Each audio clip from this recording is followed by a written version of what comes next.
This afternoon on 8.5-bit, we get sexy, get flat, and get supernatural.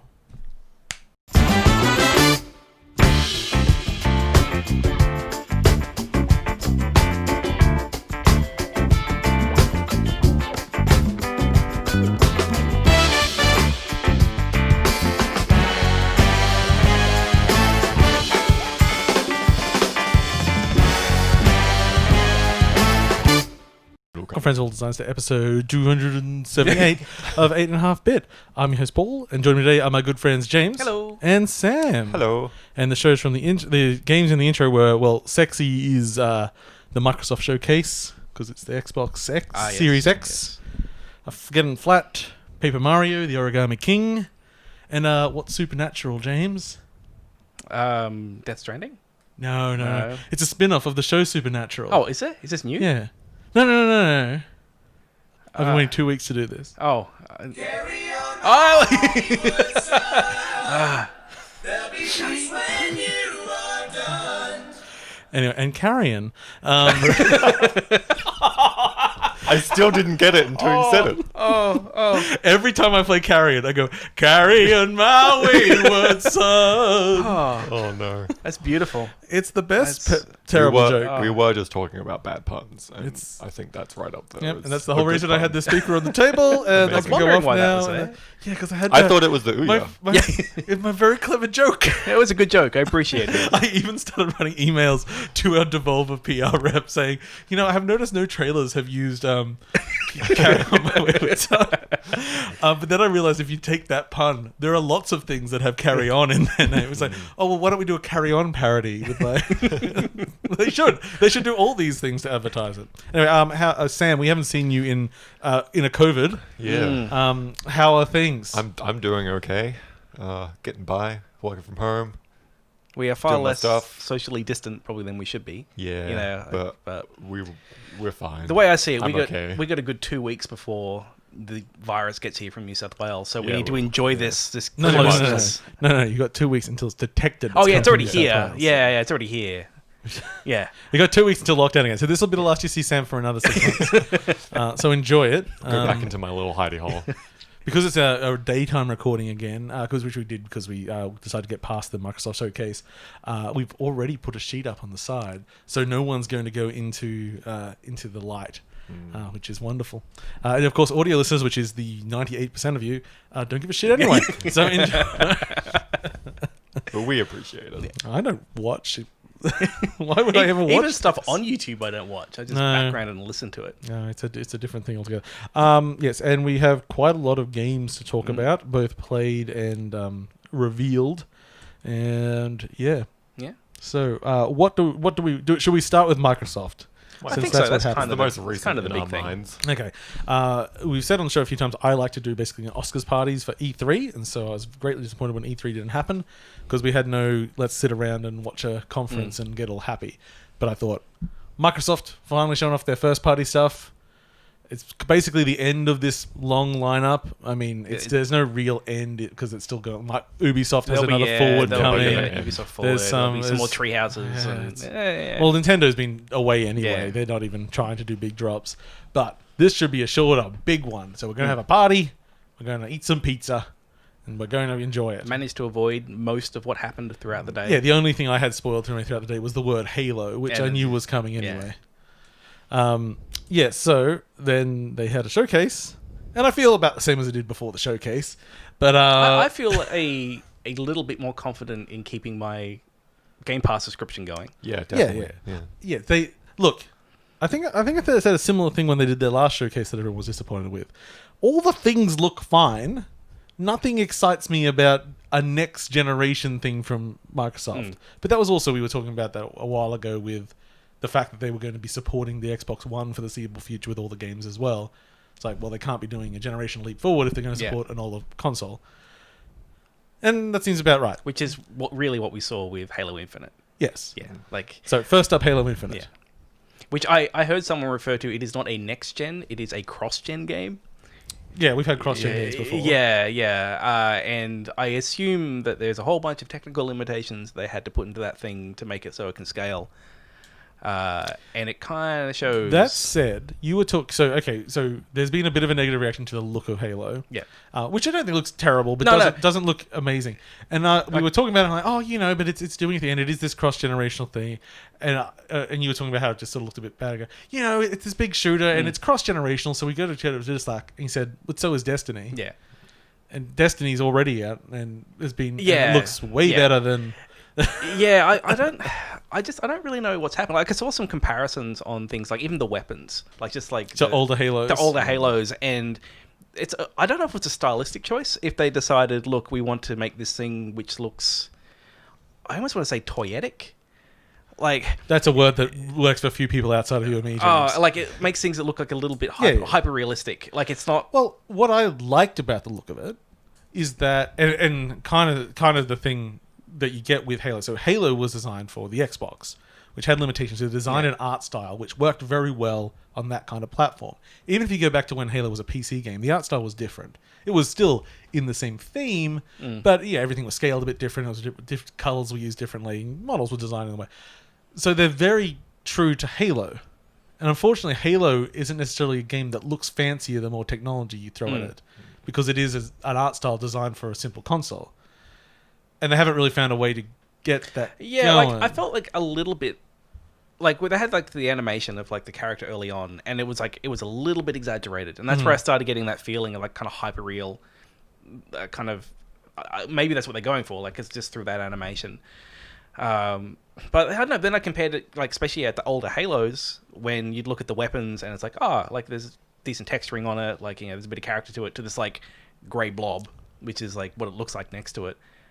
I don't know. Like I mean, like I will admit, when I saw the I saw the same comparison, and I go, I guess if I had to say which one looks fancier, I guess it was the earlier one. But also, they both look the same to me. Like they're ostensibly the same thing. This one's just scratched up. Looks okay. Because I assume that one's probably from ODST or something, where it's like supposed to be a bit more. We're down in the grittiness of it. Yeah. And Halo is like kind of a big comic book. It doesn't necessarily need to be down in the gritty of it. I remember the last end of life Halo we got, which was Halo 4. I think it was Halo 4. Couldn't tell you. And I loaded it up on Xbox 360, and it ran very well. And they figured out how to like really kind of squeeze the most out of it. And it was like a really nice looking game that ran really well. With this one, sort of like now we're getting the next gen. But it's also kind of an end of life one. It just doesn't have that same. It's also coming out after the end of life games on PS4, which are The Last of Us 2 and Ghost of Tsushima. Yeah, which visually, I mean, they have said they're hitting 60. That's one of the things. Which I mean, that just means they're going to have to, because Destiny doesn't do 60; it does 30, which means you're rendering twice as many frames. You've got to make sacrifices there. But at a certain point, wasn't the Destiny on console 30 thing like a design choice? Because they kept it that even when they added the pros? Yeah, I assume that the pro could handle 60 just fine with Destiny. Yeah. Well, at least if it was at the same graphic level as... Yeah. It was... They could do a performance mode, but they chose to keep them all the same for, I don't know, tick rate reasons or whatever. I mean... I'm just speculating. Yeah. But, I mean, graphics aside, it looked fine. Look, so it had a grappling hook, which I thought was cool. Added stuff. Yeah. When it came to so it starts up and there's a bit of a story, and then we go, okay, we're open world Halo now. We're exploring the world. We set our own waypoint. Off we go. Now, I don't care about Halo. I'm fine with it. I don't have a problem with Halo, but there's nothing in my heart that soars. Now, even though there's a bit of negativity here in the room, there, sitting in the room with everyone around those cages, every time something would happen, like one of the grunts gets thrown in the air and it screams and it flies across with very nice looking physics. A lot of the particle effects, when the grappling hook comes out, when all these things are playing together, there were leaps in the room of excitement. People weren't just at that point, like in the quieter moments, were like, there's a lot of popping in the background. Yeah. But when the action was going on, there were a lot of happy faces. So I think action-wise, it looks pretty fun. Yeah. Whether or not pacing-wise is going to work because it's open world, because that's always an issue. But I'm curious. A lot of the gameplay changes are fun. Curious to see how this is going to play on PC, because one of the things I noticed was there was no aiming down sights. And something like Destiny is sort of like shifted more towards PC-style shooting, COD-style shooting with ADS. And but aiming down shouts is a console thing, not a PC thing. We adopted it from consoles. Okay, yeah, well, it's pointless. I guess. It's not I guess there. we But- did have iron sights in our hardcore games. Yeah. Sorry. Yeah.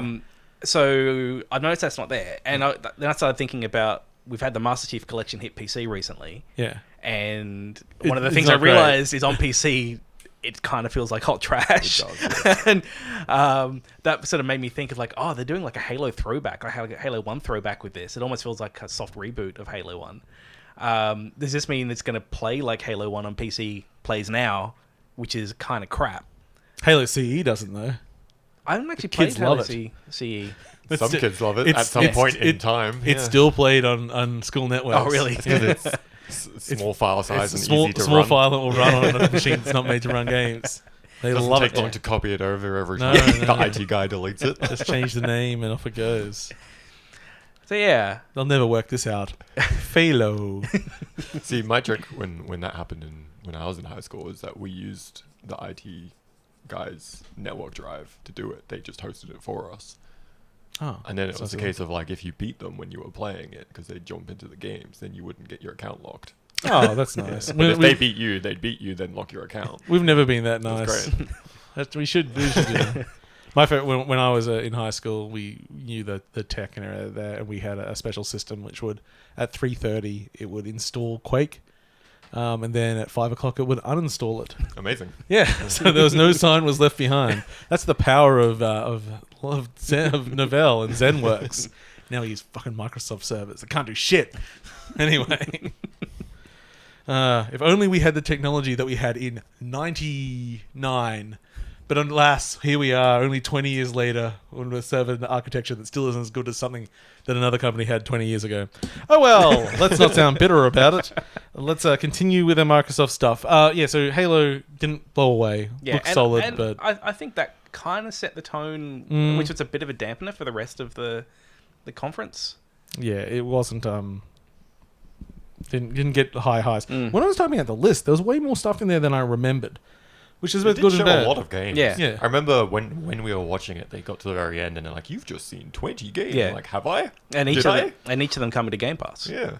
But also part of the problem was they didn't show us 20 games. They labeled Yeah. 20 games. They showed us 20 game titles. Yeah, And because showed at us some least. cinematics of games, and they showed us they showed us the new Forza, and they showed us none of the game playing, which seems like such a easy kick. Just like it's free point here, no goalie in the net, just punt it in, walk it in if you want. No, we'll show a bunch of cars and like some of the garage, but will we ever put the camera just in the cockpit and move it around the track? No. I mean, I bet that thing, even if it was 2-3 years away, which I don't believe it is, I think it's next year. I bet it still looks pretty fucking good because the car games just like you just take the current one and upscale it, and it already looks pretty good. Yeah. And let's just move. Like, yeah, I guess it's also a bit like space games where there's not a terrible amount going on. Yeah. So you've got a bit of You room can make it there look to very really easy to pretty. fake. Well, that's why we always get a good looking car game at the console launch Yeah. because it's that. I mean, it's a bunch of models on a track. Like Yeah. yeah. Gran Turismo, when it was doing its thing around, like, again, not something I could really care about much, but I'm looking at it like, oh, well, this is a game. And I assume it looks a lot better than the last one. I don't know. I didn't look at it. But car games, just by their nature, tend to look pretty good. But yeah, don't know what it looks like. Rare showed off its new game again, Everwild, and again showed us nothing of the Yeah. game. It still looks very pretty. It's a very in pretty its art cinematic style. form. The thematics are very nice. It's nature and ritual but I don't know what it is. last time and this kind of a disservice. The last time the talk around it was it's Sea of Thieves but in the woods, and that makes all of that spiritual stuff that they lean in that seem well. I don't know how that's going to propagate in Sea of Thieves. It's not exactly a deep game. But then some of the recent comments I saw were that, part of the reason they didn't show us, they're not quite sure what the game is yet either. Oh, so it is like Sea of Thieves. I'm like, just wait. They've built a thing. They're like, this needs to be a game. We're not sure how yet. Yeah. I wonder what's Should we just going on launch at it Rare and let at the other people moment. figure it out? I think Yeah. they build some kind of tech demo, and then they just try to go, all right, what do we do with this thing? It's like they start with the theme, like the Yeah. concept theme. And it's like, okay, the Sea of Thieves was like, what if we made very good water? Well, that would be it's good. good water. What's got water? Maybe a boat? Who uses boats? Pirates. Got it. Okay. And what's the structure of this? Structure? Shut up. Yeah. Let's talk about Just the water put some more. players on the boat and see what happens. Yeah. It'll be great. They'll figure it out. It was pretty good. It's basically jazz. Yes. Then we got shown State of Decay 3. Did anyone play State of Decay 2? Oh yeah, it's relatively. I mean, us. Yes, I No, loaded it up no. and didn't really get into it. I but- don't have the time for. Yeah. But it was well liked. Mm. But again, trailer showed it had a zombie deer, which Yeah, was, which was pretty cool. cool. Yeah. But as far as I know, not in game or anything. It's just a cinematic about zombies, and seen a lot of zombies in my time. I'm gonna skip a few that are more interesting, so we can preload the not interesting. Stalker 2. Oh, that was unexpected. Which I was surprised that it was Stalker 2. Because isn't there already? But no, they're all just subtitles. Yeah, I think there's this is the first time it's a Stalker Call 2. of the Parapet and something else. Looked all right. They put the date 2021 on it. Mm. And then afterwards it's come out. They've taken away the 2021. And they've also said, oh no, that's just a target render. Oh, it's okay, so there's nothing There's there. nothing from a Yeah, game in yeah. that. Which is just like, why did you put that in? yeah. You can save that for next year. Yeah. Yeah. Okay, Have we so reached there's the point where the Microsoft showcase was more Devolver than the Devolver one? Maybe it terms was of all the just a hype troll. generation. Yeah. As far as other things didn't show anything, I was just having a look.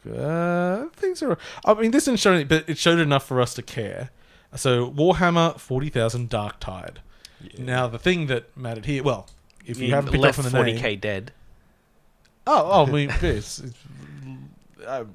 yeah, kinda. But the tide there is the same as Vermintide because Yeah. it's Fat Shark and they're doing another Vermintide style Yeah. game, but this time in I don't know 40k. I don't know instead what of- the villain or what the enemies are. No, I remember Cal Come mention saying something. it, and I forgot what it He was. says some, I don't know, Yeah. cult. At first he thought it was Gene Stealers, and then Yeah, it wasn't it was Gene something Stealers. else. I don't know the universe. I that don't well. know 40k, but No, all but I it's know is fun. that I imagine some Vermintide's fun. I like Vermintide. Vermintide's So- cool, and It'd be- I'm kind of happy to not have another Vermintide because I think it's like I've killed enough rats. yeah. Give me a different kind of thing Yeah. to kill. I'm happy for them to go guns. Have more guns. But you can't leap into the fray and Depends smash on the things with a gun. kind of gun. James. Oh, you certainly fucking will be able to. It's like, well, I'm a space marine with a big old sword. Watch me. melee only. Yes. So that is funny. Like you get it, it's like it was just a cinematic, and I assume probably an engine, but who knows? Whatever. I'm not. But claiming I think any it of that. gave enough that at least I could extrapolate from it. It's like I know what the base is. Well, it's basically a sequel there, and what they were announcing was the setting change and that we're Yeah. making it. So it was still an announcement to it. I guess that's like State of Decay 2. Hey, there's another one coming out from the company that makes the State of Decay games. kind of already know what it's going to be like. Yeah, I think that's one of the big things. That there are a lot of, things. I guess. Look, the big one at the end. They saved up their big announcement for the end, which was nobody could have anticipated this, except for the fact that everyone's known about it for at least 2 years now. Fable's coming, and they showed it by having a short cinematic, which showed It was nothing a from the very game. short clip. Yeah. It was just a fairy Yeah. flying. A fairy until it got Yeah, eaten by a got frog, eaten by and a then it frog. said Fable. That's it. Yeah.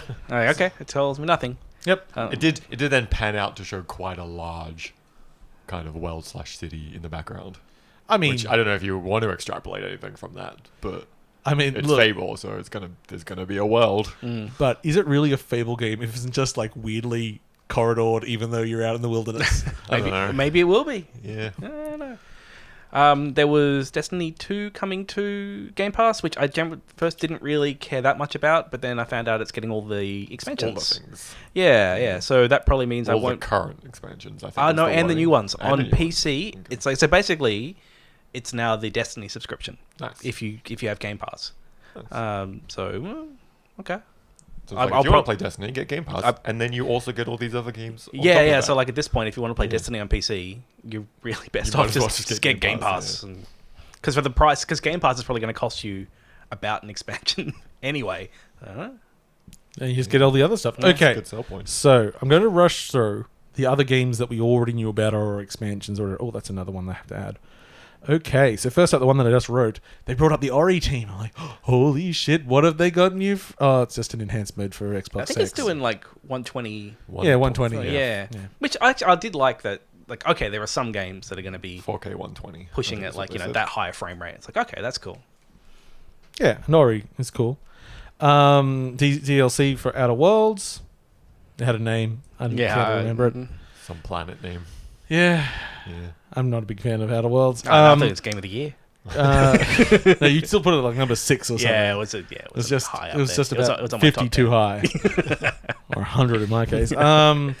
Grounded is coming out like next week. Yeah, which I already thought was out. We thought it was out because you could download it a couple of weeks ago, And but then apparently we just preloaded it. Yeah, because I finally thought, I should play Grounded. Hit play.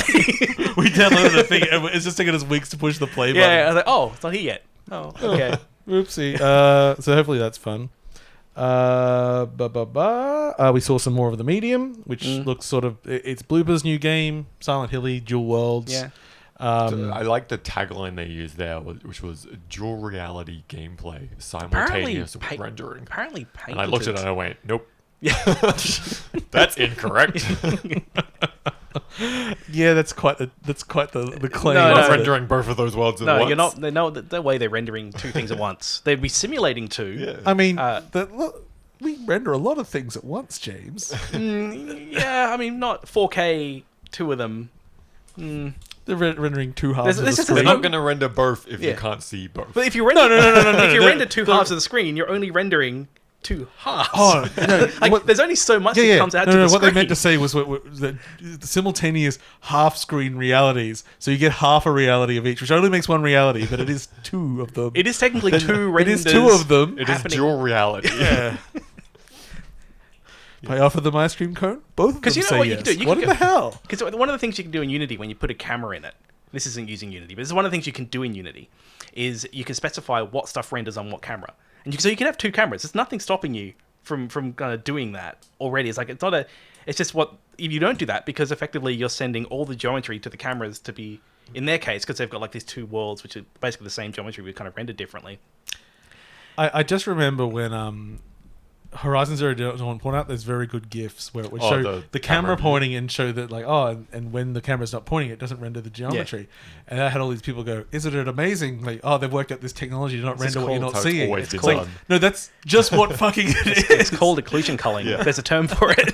It's being occluded. I remember doing Why would we that draw in things? UT99 Yeah. Unreal Ed. Yes, why would we draw something we cannot Yeah. see? That's silly. It's also very simplistic how it works, because like the way it includes it is it gets the midpoint of the model. And so I've had problems before. Some of the bugs I've found where like things just stop showing, and it's because with the actual model it's figured out the pivot wrong. So it thinks the model's here, but it's actually rendering here. And it's when that points off camera, it just doesn't render. Or if you've just got a model that's way too big, so parts of it should be showing, but the midpoint is way off. Yeah, the so camera. it's like bounce. Yeah, it's it's not a magic. In fact, I've been playing. I won't really talk about it much because it was out a while ago. Jedi Fallen Order I've been playing, and I've been noticing its occlusion culling seems to run about a frame behind because I see it all the time. I turn around and go, "Ha! I saw you." Sneaky. Okay, we're almost through the things that we... they showed some more Psychonauts 2 with a cool song by Jack Black. Yeah. That game looks like Psychonauts, which is good, which is all I wanted it to be. But also it's just like, because it is such a known quantity, even though it's a wild thing, like, I don't care until it comes out. Yeah. And then I'll care about it a lot, and then I'll finish And it. move on. And Stop I'll go, caring. when's Psychonauts 3? When's Brutal Legend 2? I would not be surprised if that, given how much the Jack Black and Blackjack, different guy I've altogether. only just realised that. Jack Black and Tim Schafer seem to be friends. I would not Very be friendly. I would not be surprised if at some point Brutal Legend 2 happens. If Brutal Legend 2 happens, is it an RTS? I mean, they'd have to, wouldn't they? Please don't.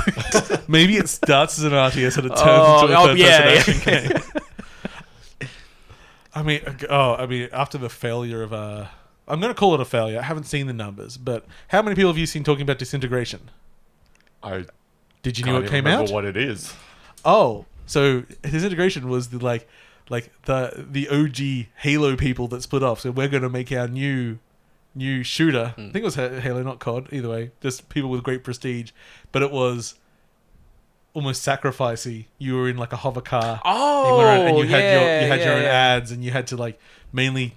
Yeah, Oh, it actually, was yeah. mostly Sounds multiplayer focused. terrifying. Came out like 2 months ago, and nobody noticed. No, I did notice. I almost got it, but then I didn't, and that's and that, so I'm going to defend it. I did notice it, but I didn't care. yeah, because I looked at some reviews and it was like, oh yeah, it's all right, but it doesn't quite pull off what it's trying to do. Looked really nice.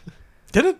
Looked fun. Like it looked very frenetic, and like, okay, Okay, I thought it looked a bit drab. yeah, and then I didn't buy it, and apparently no one No else one did. did. So let's just bring it to Game Pass. And that's why you can't do Brutal Legend 2. Okay. We saw more Tell Me Why, which is Don't Nod's next game. Yeah. A Don't Nod game in just a trailer form is just watching a trailer for a movie. Yeah. Which is the game. It is honest, but it's like you can't really tell much from it. It's twins solving some kind of calamity. I don't know. Shit, I can't remember as Dusk. Oh no, that is new. Oh, Crossfire X coming. We already knew about that. And Phantasy Star Online 2, new content coming to it. No. No, it's not new. It's a new engine and a new game.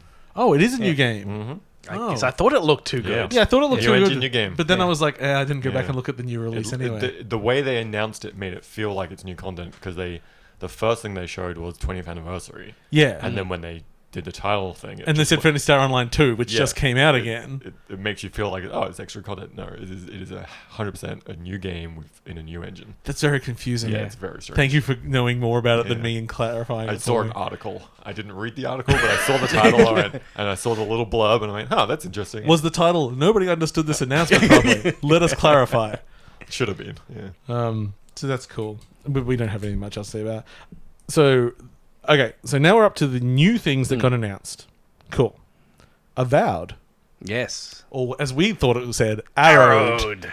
Confused even more by the fact that the title then went green and looked like the Green Arrow title. And the big part of the beginning of the trailer was following a single arrow Yes. shooting through Yeah. the air of a We fantasy were world. well primed for the We were word very arrow. excited for a game where we played a medieval arrow. This is Skyrim of Eternity. Yes. Yeah. So Obsidian doing a game in their Eternity universe. It's there. It's theirs. They made it, didn't they? Yeah, it is. Yeah, You seem the person to look for that information. it's definitely Now, it's their own world. Did Yeah. you play through Pillars of Eternity? I'm currently halfway through. I need to go back to How it. is the universe? It's very well built from a world building standpoint, Mm-hmm. and like the storytelling in it's really good. Honestly, the thing that stopped me from pushing through it as much is the gameplay. I can't play those types of games anymore. Yeah, that was a problem I had with it. It's like it was let's be a CRPG, Yeah, it's CRPG such throwback. a classic throwback and I was like, CRPG. oh, it turns out I actually don't want to play And, that like, anymore. I've played so much Divinity, Yeah, Original Sin 2 recently that I can't Hard go to back go and play back. the old style of Yeah. CRPG. Did you play any Deadfire? I did, yes. That's the other one. Is I'm that partway through. is that better? Because it seemed like they made a few It's a changes little to better, that. yeah. There's still a lot of like very old pitfalls that they've kind of thrown themselves into a little bit from the CRPG standpoint, but it does. I really wish with the new Torment that they just ditched the whole combat side of it. Yeah. And look, let's just make it effectively like a visual novel, because that's a pretty much all I remember from I feel like the original those Torment. types of games when they're doing such deep lore and world building going on, and that's really what they want to do. Yeah. And the CRPG stuff and combat's kind of just on top because Yeah. they think it needs to exist. They need to take a page from I can't Paper remember- Mario. No, I can't remember the title of it, but the weird one. The Disco Elysium. That's the one. Yeah, Yes. Elysium. They need Yeah. to take some notes from that. Yeah, I if think. if Tazimaria was structured like Elysium, I reckon I would have got through it. But They need to pull out a lot of the mechanics. because when I think back to Planescape Torment, it's never the combat like while I was there. But yeah, it's a very well put together world. Mm. So it'll be interesting to see a more Skyrim like. Yeah. Yeah, so instead of a action-based very old style RPG. gameplay, they're just going for an old gameplay like Skyrim. No, we don't. Everyone says Skyrim. I'm like, it's just first person. Isn't Yeah, it? it's a first person. First person RPG in their So, universe that yeah. they own and control, and don't have to go and check anything with another body beforehand. I think that must be the most frustrating thing about working in a serious license. We're just like, we've got this great idea. Now let's just go check with the lore masters. Yeah. When you are the lore masters, you do what the fuck you want. And if you need to, you just change things. Yeah. So hopefully that's very good. No idea when that will actually come out. They probably said 21, and it's probably a lie. Maybe. Because they've only been with Microsoft for 2 years now. I assume it was made for that. Yeah. Okay. A kind of new game. Tetris Effect Connected. It's Tetris Effect, but multiplayer. But it's on hopefully they add VR to the PC version. Yeah. Because Tetris Effect VR is One of my favorite things. It had some interesting multiplayer mechanics. Like, it had like the board where you could move your pieces to other people's boards. That was... Yeah. Well, yeah, they had a massive shared board, which I don't remember seeing any other multiplayer Tetris games. Like, James and I were obsessed with the next Tetris on Dreamcast. Oh, yeah. I've been informed in the more recent future that we were playing a bad Tetris, but for us it was the best Tetris because it was the one we were playing and it was multiplayer and you could fuck the other person, and that seemed like fun at the time. Seems like it, yeah. Yeah, we didn't have any problems. Apparently some of the rule, maybe you can't do the special spins or whatever. Yeah, like maybe in the pro tournament league. Pro Tetris. Yeah, it's not respected. But for us Tetris wannabes, it was fine, and we had a wonderful Casual time. Tetris players. I do like the idea of a collaborative Tetris. I don't know if they were doing that in any of the... I think that massive board one was yeah, because collaborative. that's a cute idea. Like, it's 4 people, like, right, collaborative Tetris time. The thing I liked about the way they did this was how they introduced it. Oh, yeah. It's just showing lots of little people clearly pretending to play a game, smiling, happy, nodding their heads to music. We're like, oh, is it a rhythm game? It's got to be a rhythm game, otherwise they're not nodding their heads. Why are they nodding their head? And it just like pulled out, and it was almost like a Zoom call. And Yeah, then they were in the shape of Tetris blocks. Like, it's Tetris. Weird. It was very positive, and if we could all get in a room, big projector, a lot of drugs. Tetris effect. That's the real effect. A sense of community. Anyway. That's what Tetris is all about. So Tetris Effect connected. Okay. So I briefly mentioned it before. I don't have a lot to say about As Dusk Falls. I don't remember that one. So I thought this was interesting because it's not impressive to look at. It is a visual novel and it's done in a motion comic style. So lots of, and there seem to be photo reference pictures, a bit of artwork done on top. Basically a rotoscope, but I don't know. What's it called? Rotoscoping when it stills? It looked a little rotoscoping. It's rotoscoping if it was 2 frames. Yeah. Family, drama, cops, crime, blah, blah, blah. It didn't look like much, and it didn't tell me on what the story was, but I was also like, I'm glad that they are including that stuff, because Sony did have things like Goodbye Volcano High, which was more exciting before.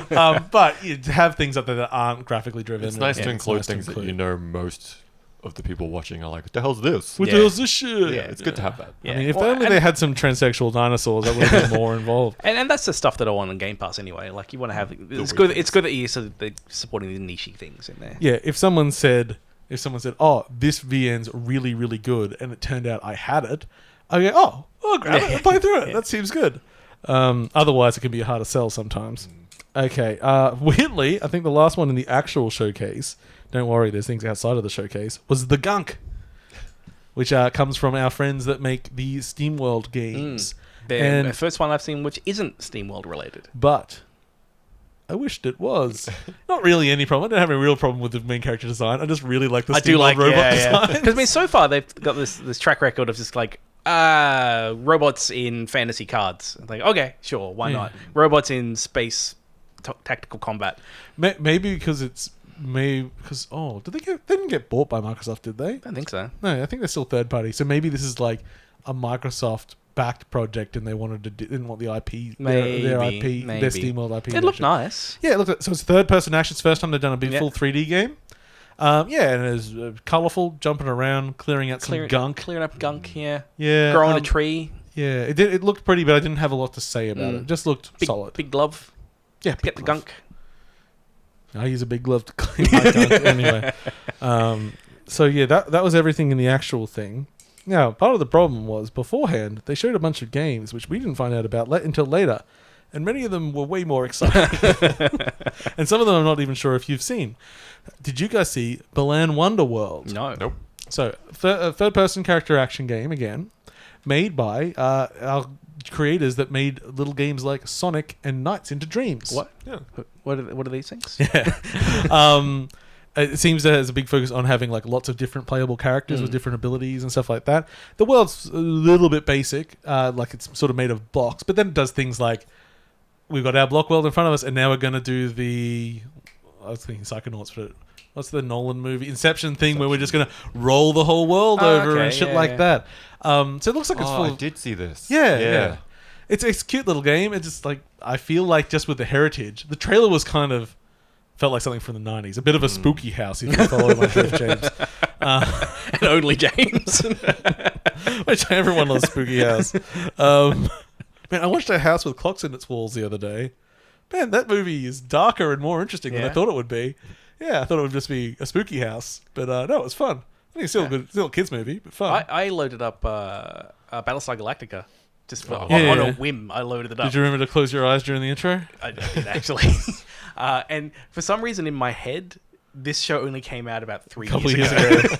And so I loaded it up thinking, oh, okay, it's going to be good watching this recent sci-fi. Like, oh, no, it's grainy old and sci-fi. old. We used to watch it weekly in my parents' basement. I know. And it really looks like it. Like, oh, that CGI looks dated. Yeah, Look, the CGI actually wasn't that great when it came out. The space battles were Yeah. fine, because it's just like Homeworld. Homeworld still looks good. Okay, continuing our list. Exo Mecha, which is a first-person shooter. I'm not sure what multiplayer. It doesn't look great. Looked a bit crisisy, but here's the cool thing. So it's got like sort of, I don't know, what's the Japanese genre? Because it's not kaiju. It's when it's just the robots. I should know this, and I don't. Yeah. I'm trying. I think it starts with G, but I can't remember. Anyway, so yeah, you'll have a battlefield with robots fight each other with swords and stuff. But you're not the robots. You're one of the little men on the ground. Amazing. I'm like, okay, this game looks the like premise. it's a real B. Like it's a real it might be. Hopefully, it's like a The ant one. Earth Defense Earth Force. Defense, Yeah. So that'd be fun. Echo Generation, which is really pretty. New Echo the Dolphin game. Side scroller. We got this one.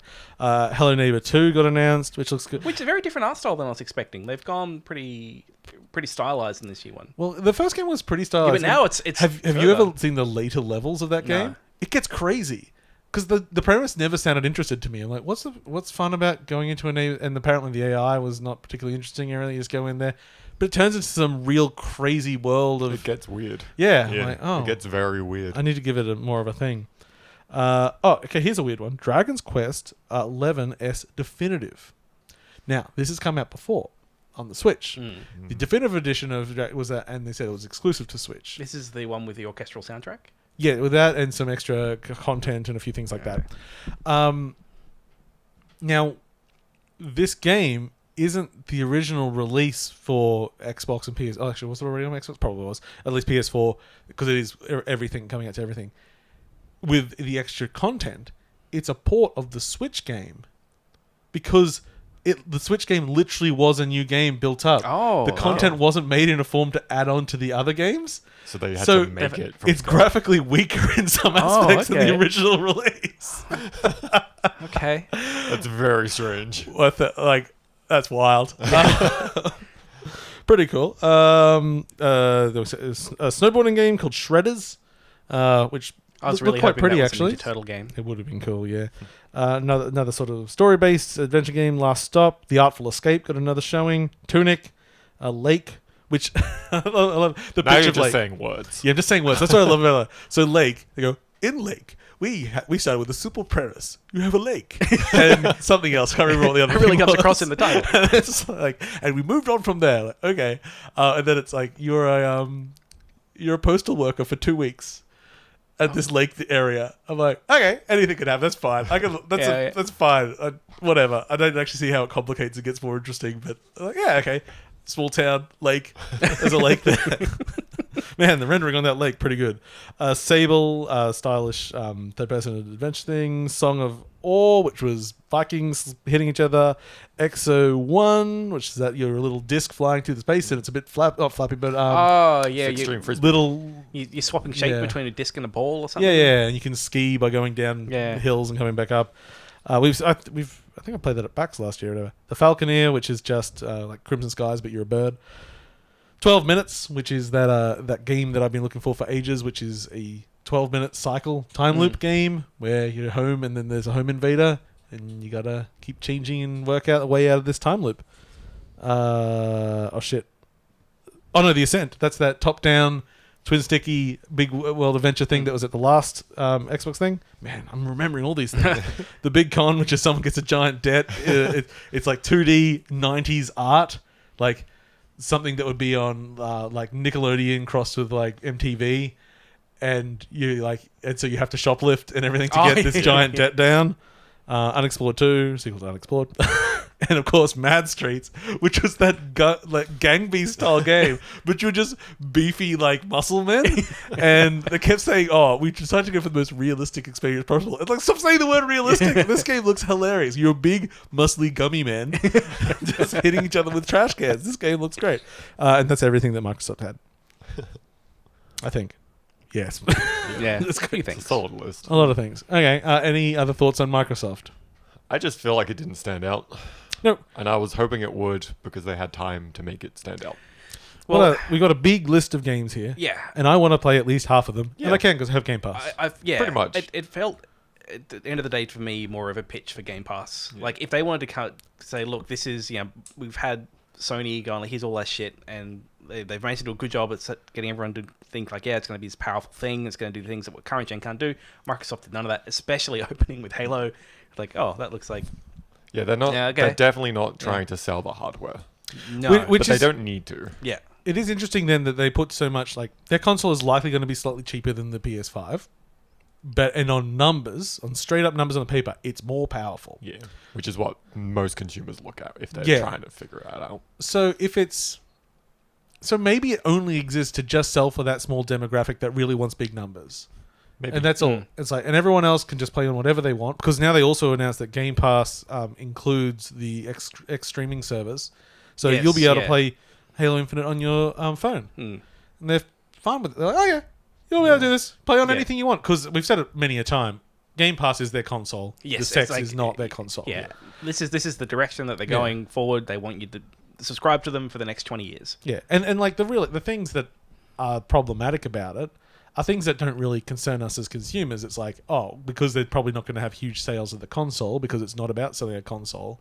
Will the shareholders understand that? Will the fanboys get insane because look, nobody bought it? It's like, yeah, but 12 million people played Halo on the first day. It's like, yeah, but nobody bought a console. Yeah. Because they're already insufferable enough. Yeah, because there's going to be a bunch of people that are going to just play Halo on Xbox One. And, Yeah, and it becomes like, we Game Pass, great deal. No one can really look at it. If you've got something that can use it, it's mad not to have it if you're a gamer. It saves you so much money if you play more than 2 games a year. It's just financially makes sense. Sony hasn't said anything about trying to go to the same sort of similar route. They're going to be the most traditional console base there is. Nintendo does its wacky shit all the time. You never know what they're going to do. Well, it's not going to be something really well done online.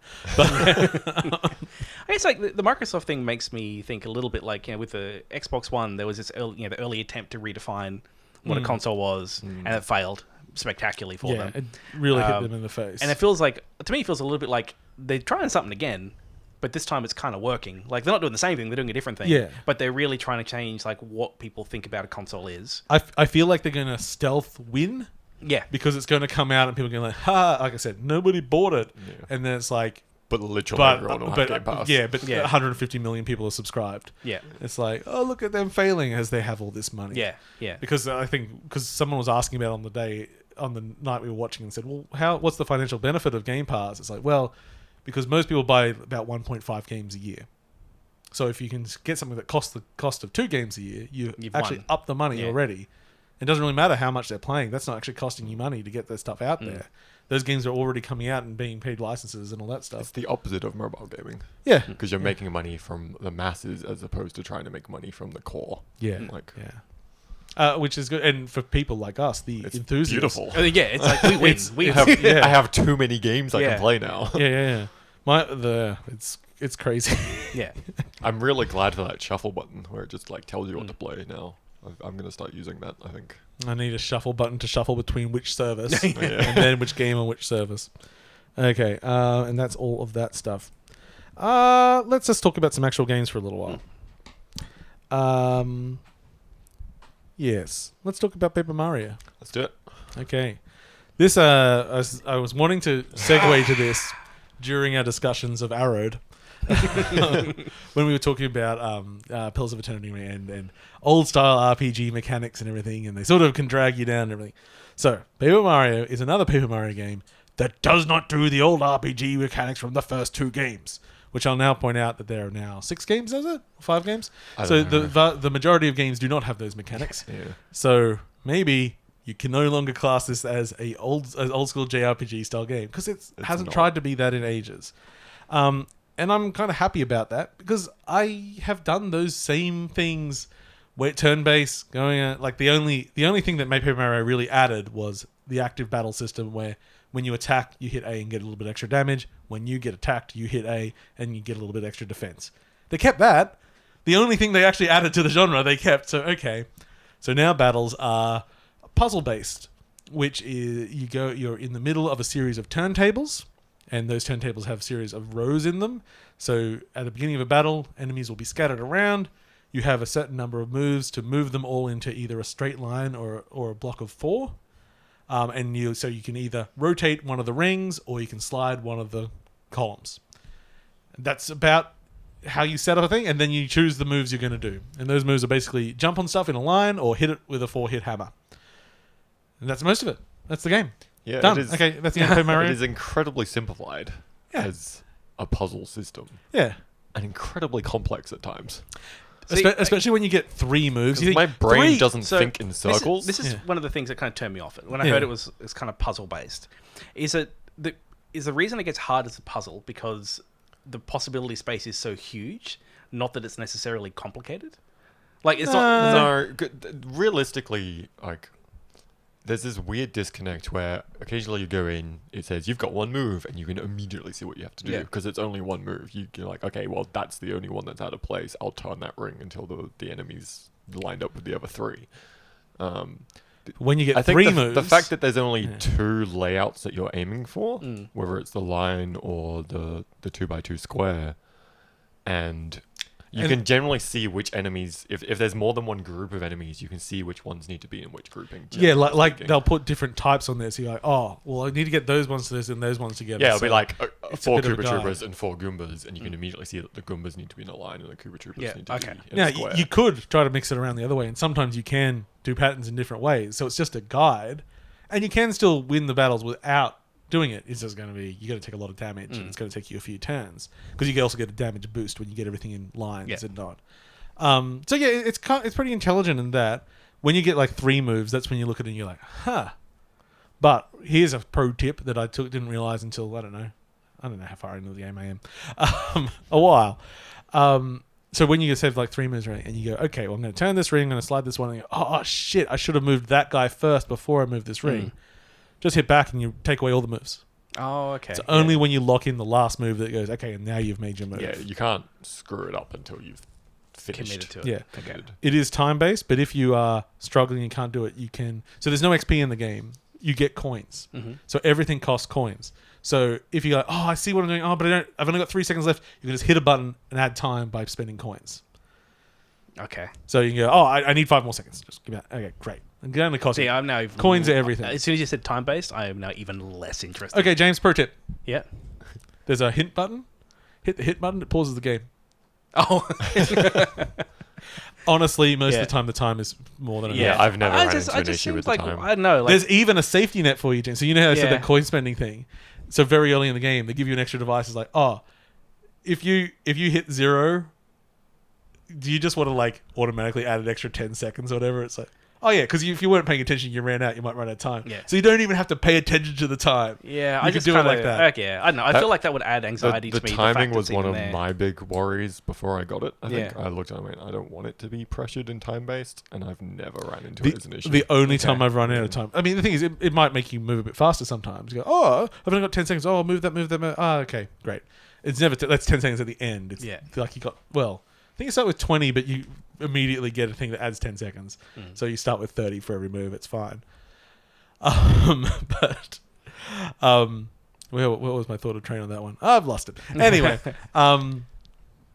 The only time I ran out was literally I didn't realize I had multiple waves in a battle, and I went over and helped with my son. I came back and like, why am I in such a terrible position? So now so I find it's a lot of the time it's quite simple, but the battles are fast. Doesn't weigh it down too much. They add in complications. The boss battles are where it gets really fun because they have every boss has a totally new mechanics, So it uses the grid more as you're laying out a path for Mario to run to get to the boss. And then they have their own complications they add to that. One of the early ones, they do a move that wipes some of the things from the grid. So I was going to use that arrow to get down, but now the arrow is gone. It's basic stuff like that, and it gets more interesting as it goes along. But it would be, I'd call combat 15% of the game. It's not.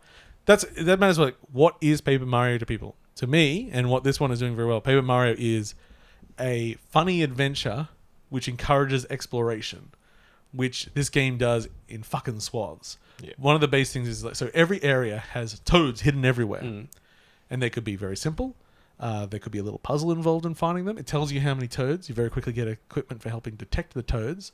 Doesn't help if there's a puzzle involved because you're going to solve the puzzle still. And every time you save one, they got a little pun. got a little bit of fun dialogue. It's worth talking to all the toads as you save them. And so as I say, every area that you go into lists how many. So many toads. There's shitloads of toads. So many toads. I did one puzzle and saved 12 toads, and it was like 10% of the toads. Yeah, of that area. Now, why are you saving toads? One, we like ticking off boxes. Ticking off boxes is a thing that's great in games. The amount of money I spend sometimes buying the collectibles in this game, because there's also collectibles hidden. It's amazing. And sometimes they're in a shop. Like you don't like grind, you don't like looter shooters. Like there's certain mechanics, but when it comes to ticking a box, yeah. Like I just had to spend 12 grand on this stupid model to go into a museum that I have no intention to ever enter. The museum is pretty cool, actually. I did actually go in there once, and I was not impressed. And I was like, this is boring, because it was just like it's all on a shelf. Yeah, I'm like, I wanted it like Animal Crossing. As soon as I saw it wasn't like Animal Crossing, I'm like, bah, out of here. But it also then. So the battles are done in arenas. And when you start the game, these arenas are just empty around you. Yeah. Every toad you save in the game it starts going into your goes as your fan code. So as the game continues, you start getting more and more toads yelling advice. They're like, use the boots. And again, a money thing. So if you low on health, don't know what to do, whatever, you can just hold down a button and throw money at the crowd. And they'll come in and do things like give you some health or hit someone for you or do the first move. Or things like that. So if you are struggling, and this money is no object in this game. I've you never make been so much below money. 10,000 coins. Yeah, neither. It's like, I think when I spent that 12,000, I was at 40. So I'm like, which seems like a lot for a Mario game. So, and then again, dialogue all the time. Like in the background, people say something. I love the fact that someone in the background can still get a little speech bubble that might be a little bit out of focus. It's like the game's just full of writing that's very clever and very fun. And then the world design is like it's all that papercraft stuff. I think I put up a screenshot to you on the Discord, which had so you are paper, you are flat with a drawing on it. The other characters that are invading the world and you're offside are origami, so they are 3D folded paper. Then the world is made out of cardboard and other craft, including paper mache. And then there's also real world 3D objects that go into that mix. So you get these scenes of all these things working together. You're like, this is fucking cool. It's really well crafted. Like, yeah. There's a lot of interactions. A lot of the hidden areas are really well built.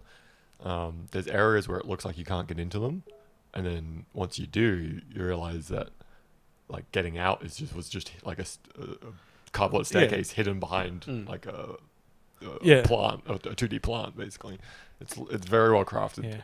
And they've used a lot of perspective to like hide things and and sometimes you'll see something and then when you get closer you see what it's made of. Which is kind of the fun of that sort of craft. It's like, oh, it's just toilet rolls. A bit like Yoshi's Crafted World. Yeah, but I'd say up the ante because Yoshi's Crafted World is a little bit more consistent in the way it's using craft. I mean, it's still using objects and stuff, but the fact that you have that sort of weird animated paper plus 3D objects plus craft plus real objects in is really it's really quite special. I'm having a great time with it. I have done so to get to the final area, you have to do 5 main areas. Which pretty standard for a game. We've got 5 big dungeons, and each of those basically have 2 major stages. And I finished the second major area, so I've still got 3 other things, and then the final thing to go. And I think I've put in, I don't know, 10-15 hours. It's beefy. Yeah, it seems like a really significant size game, and I'm not bored of it. And you can go off the beaten track and find things before you're supposed to do it. At the moment, I'm just finishing up an area that I actually went to way earlier in the game and got a bunch of power-ups, which made me really strong before I was actually... That's the other thing too, when you hit certain power levels, as it were, and it never tells you directly what damage you're doing with your base attacks, but when you get the big health increases, it increases your damage as well. Yeah. And like, So you do get the more early powerful. enemies, if you can hit them with a hammer before they hit you, they're dead. Yeah, okay. So you never enter the combat with them. You never waste time with them. Yeah, that is good. So the structure normally works in an area. You've got to get to one dungeon to get a power that lets you get to the final dungeon. But once you do that first dungeon, all the base enemies in the area become so weak that you can hit them without going into combat. Oh, okay. Yeah. So it tightens up. And if you fuck up, they still grab you and you go into combat and everything. But that's just... it's just a lot of quality of life. Now, there's one really shit thing in the game. You got to do this this rapids boat ride and collect all the coins. Shit, It's terrible. it's fucking awful. Paul was just before it on Friday when Yeah. we did the Microsoft showcase, and I said to him before I left, I'm like, you need to go do that and then tell me what you think. 'Cause I was it's really bad. excited because I'm going to be on a boat. It's going to do boating's fun, not this. Controls No. like, ugh. No, It's the one thing I haven't liked so far. Yeah, it's But it's such going a down minor these. part of the game. Oh yeah, it doesn't matter at all. It's going down these rapids, and like it's not that hard, except there's coins and things to collect. I'm like, okay, I'll get some, but I knew because Sam had told me. You get to the end and you're like, oh, there's a special prize if you get all the coins. So I was trying to get all the coins the first time and just getting wiped out because the controls are not good enough to do it easily. Like to just do that. I mean, it must take, 3 minutes or something. Yeah. But it seems like a fucking eternity. I'm not doing this over and over again. Actually, because did you try it a second time? Not yet. What would be nice is if it doesn't replace the coins that you got already. Oh, That would be nice. so If you could just do it like, I'll just do it 3 times and just get the Yeah. coins each time. Yeah. It probably I'll doesn't. find Probably out. doesn't do that. Yeah. I like to tick all the boxes in games like this, so Yeah. Oh, because at some point I will be going back to it. there was a carnival game that you had to play in the area that we just went through, and if you to get into it because it was slide sport. No, it's not really sport. It's sort of like an amusement park you're at, and you can buy 2 tickets to get into it. One of them's just a day pass, and one of them's like the ultimate pass, and lets you come and go as you please. So why would you not buy the ultimate? Yeah. So when you're doing the carnival game, you've got to do a low level win to progress the story. But then you can get a special prize if you do the expert mode, and that costs money to do. So I'm like, oh, okay, I'll just give it a shot. Fucked up. But then, you got the special pass? You can just keep trying for free. Like, oh, okay, great. So it took me 3 goes to get it. I'm like, yeah, I'm the best. Lots of quality of life things. And I say, it's just attractive. It's funny. It's really beefy. Yeah, it's just a joy. Like every time I get to a new area, I'm just excited to explore and find out what's there. Get a little bell that rings every time you're near a toad. Like, where's the toad? So if I haven't bought a Nintendo game in a while, should I buy Paper Mario or should I buy Luigi's Mansion? How much time do you have? Moderate. Are you playing with anybody else? No. Paper Mario. Yeah. I would say Paper Mario. Just I because think I'm Luigi's having probably a more bit fun shorter. with Paper Mario than I did with Luigi's. Well, because Luigi, what it really lacked, it had the great fun of sucking up all the money, but nothing to do with it. Oh, okay. If you could use that money to pay stripper toads, come on and help me suck, boys! Woo! Oh boy, I didn't even mean it to be that bad. As the last point on Paper Mario, Yeah. I do like how they've included Luigi in this story. He's very It's funny. amazing. It is like I do laugh out loud at it quite regularly. Okay. They like to make fun of all the things that people like to make fun of Nintendo games about, like themselves. Yeah, I always It's good. wonder whether or not Nintendo is like very self-aware, or if I think it's just the translators. or if the I think tree it's the house. translation, Yeah. But I mean, like, there's still the setup stuff. There's stuff that is just obvious jokes. Like, I did just do an area in a Samus mask. Yeah. Anyway, so let us. Shit, this is going to take a long episode. Let's try to think. Okay, since we're just talking Nintendo, let's do the Nintendo Direct, which we've cut everything out of except for the first thing and the last thing, because everything else was crap. And they warned us beforehand that it was going to be crap, so don't get too excited. So first up, Crypto the Necrodancer announced a bunch of DLC. first DLC, some new characters. Seemed like For something the that... Cadence of Hyrule. Cadence of Hyrule. Sorry, yeah, the script of the NetGen spin-off. I like that they still say the entire title. Yeah, and that's you're right. I shouldn't have shortened it the way that I did. I got the wrong game there. I would love for the not to just be Cadence of Hyrule, but for it to like go into other Nintendo franchises. Yeah, and it's that'd just be more cool. like here's some Metroid stuff, and there's a lot of good music in those games. Just branch it out. Yeah. So first up, new characters, which I thought was the kind of thing that should probably give away for free. Next up, something that should be probably pay some money for, new tracks. 39 new music tracks for the game. Jesus, that's a lot of new music. 3 new artists. I think so. Yeah. So it's pretty much that's what Crypto Necrodancer has. It's like It's all here's 4 artists that have done a version of every track, and you can pick which one you listen to. and this is all Zelda. It's all the Zelda all music the Zelda remix stuff. type Okay. stuff. Yeah. I think the only difference now is you can just pick a track to listen to in the overworld. Yes. So you don't. It's not a specific one that plays at any given time. And then the last one, new story thing, which is you play Skull Kid, and it's a new island. It's a totally new game. Now you can buy them all as a pack, and if you buy the pack, it's a little bit cheaper than buying DLC 2 and 3 together. Oh, okay. So basically, the one that's the 5 characters, that's just a throw. so if you really did it to buy 3 individual, it'll cost you much more than buying the 3. And the 2 that you want are the ones that cost money. So I think the all up was like $20 Australian. So it's not nothing, but it seems like significant content. I haven't played Cadence of Hyrule. Oh, it's a really good game. My feeling was that it had been a while, and did I want to go back? Yeah, that was me too. I'm like, I'm not sure if I want to jump Yeah. back onto it. Because the game was very easy. It was. Yeah. It was nowhere what Necrodancer is because it wasn't a roguelike. Yeah. Like you just hit a point where you're just playing a Zelda game, but it's to music. Yeah. And the music was very good. Mm. I did have fun with it, but I mean, I think I beat every boss first try without even doing that. I was like, okay. But I had a lot of fun with it, so I am interested in it. And then a bunch of crap, including some sort of wrestling game and whatever. And then they said, Shin Megami Tensei 3 remake. Yep. Which I still don't really know what it is. Well, it's Persona. Persona's in It's- Shin Megami Tensei world. Yeah, I thought Persona was a spin-off of this thing. Yeah. Okay. It is, Yeah. There's a few things that are spin-off of it. So basically just take like sort of some of the background lore, but you're only in like it's all demon-y. Okay. You're not like in schools and stuff. Yeah. It's like, no, I'm a demon and I go and do demon things and I have a demon friend and we're all demons. And then also then going into what we had already had announced, 5 coming to Switch exclusively, but still no real details about what that game is like. But it seems that it has...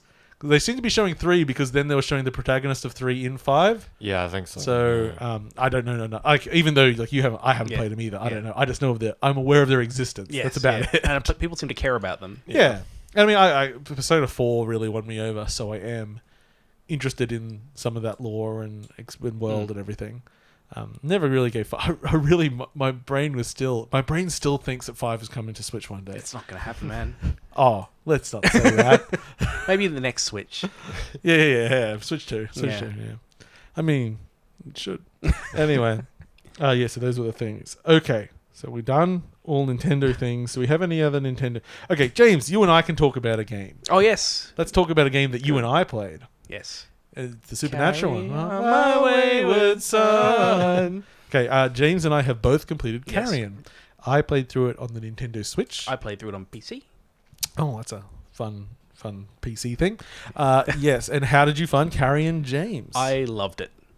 I had something which is trying to sell the fantasy of being a Horrible gooey monster that devours humans. It does a very good job at selling that. And I think it does a few things, like, because we played the demo, and I think both of us were kind of like, we played the demo and we're like, well, that demo was fun. Where do we go from here? Yeah. I feel like I'm done. And I was pleasantly surprised that there's a lot of very clever level design to keep that game engaging. And it kind of has this like this kind of this flow of you get really powerful and then it'll gate you by removing abilities. And so then you're like, all right, well now I can't do all the things I did before.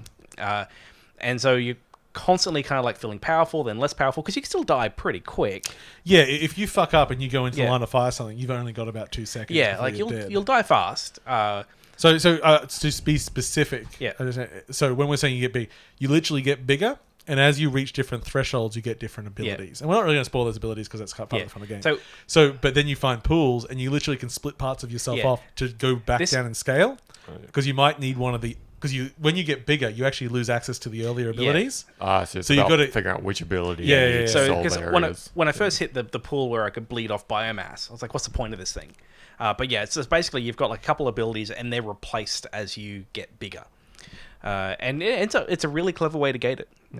There's a lot of ways for that game to break, and I think for me it did once. I don't think I had any breaks. I think it was a enemy disappeared, and I had to restart. Okay. But it could have also been I just couldn't find this enemy. It might have been but generally it does a very good job at just like controlling when there's so many things that can happen, and keeping it like actually finishable. They do a very good job at like occasionally giving you a big area to like just like deal with it, and they give all these little crevices and things, and you can really decide like how you want to. Like you might sometimes, so it's sort of screen based. Like you'll go through, it loads the next screen, and sometimes you just burst into a screen. And it might be a room full of people, and you don't really see any particular danger. So you just smash through the front door, just grab everyone, just shoving them in, throwing them in the air. Just that guy's got a gun. I'm just gonna smash you with someone else's severed body, and the whole time it's like, hey, if you kill me, hit me, I don't care because I'm just gonna eat all these bodies. blah blah blah blah blah. Yeah. And sometimes you don't even need to, but sometimes you just go, I'm just going to go in the air vent, and then just someone's walking underneath you, and you go, stop. There were a few moments in that game where there was that classic like just waiting in the vent. And that was when it really like I love that it went from giant blob of destruction to me being on 1 health, hiding somewhere, waiting to strike. Like just watching, okay, you're walking towards me, and I'm in this vent, and I was really put yourself in the mind of that monster. And it was just like it was just sort of organically end up like that. It was. Yeah, like you might burst into an area like I was describing, but there are some dangers. So you come out as like the big blob that just fucks everything up, and then someone's hitting you with a machine gun. You're like, oh, and then you're just like the weak little one again. And then you're just like, okay, now it's time to stealth it, and like sneaking out bodies to get a little bit more health, and like some of them, and because it's all physics driven, so like some enemies are mechanical and you can't really grab easily, but whenever you like rip off a vent, you literally grab that vent. So you grab anything around you and you swing it around trying to hit these things out of the air. And at that point, especially on the Switch, it becomes like like you're not really aiming with it, you're aiming in the general direction. But I kind of think that's the feel of the game as well. Like you are not a finesse blob. What I find really weird in the game is that you are sometimes moving between quite tight corridors, but you're playing a giant blob. And the amount of times that it didn't go where I wanted it to go because... Like I said, go left, but part of your body's in that vent and part of your body's down there. And most of the time it was fine. Yeah, they worked that shit out really well. That really impressed me that I could be going one way and I could then be going the other way, and somehow whatever the point of reference is that was me would most of the time, occasionally get caught on something. It's like, okay, now I've got to go back. And but it's quite well implemented. Like it's what is this blob which has taken up a third of the screen sometimes. Well, even grabbing someone like through a vent, like your body is taking up a long time, and there's a vent, and you point it at the thing, and the tentacle comes out of the right place and grabs the person you wanted. It's very impressive. Like it's one of those things where I imagine there's a billion edge cases. And like it's all the way that you move around is all physics driven as well. Like there were certain situations where my little tentacles couldn't quite get where it needed to. And like I think it was one really big open area at some point, and it was like, oh, I'm not just like magically flying through most the air. of the time it feels like you're flying until you pay attention and like, no, if it can't actually shoot out a tentacle and grab something, you actually can't move there. But it's things are close enough that you don't notice most of the time. It's very impressive. And it just keeps adding variety. The game's probably 4 to 5 hours long. Good length. Like for me, because I 100% of it, all the achievements. I think it took me about 5-6 hours or something. And I think the thing that sucks is because James was complaining to me because he played it before I did, that there was no map. And when I played it, playing through the game, you don't really need one. But at the end of the game where it says, "Oh, here are all the things you've missed," at that point, not having a map, James went back and completed it, and man, like kudos to you, because I just saw that and like, you know what? I've actually already at that point you've already beat the game. You literally just got to do like it's not a challenge based thing. You just got to do the end of the story, which is just like going through a few rooms. I'm like, well, what am I going to get out of it? Yeah, like I wanted to kind of tick all the boxes, Paul. I wanted to go through and see if there was a different ending by right. getting everything, but no, there isn't.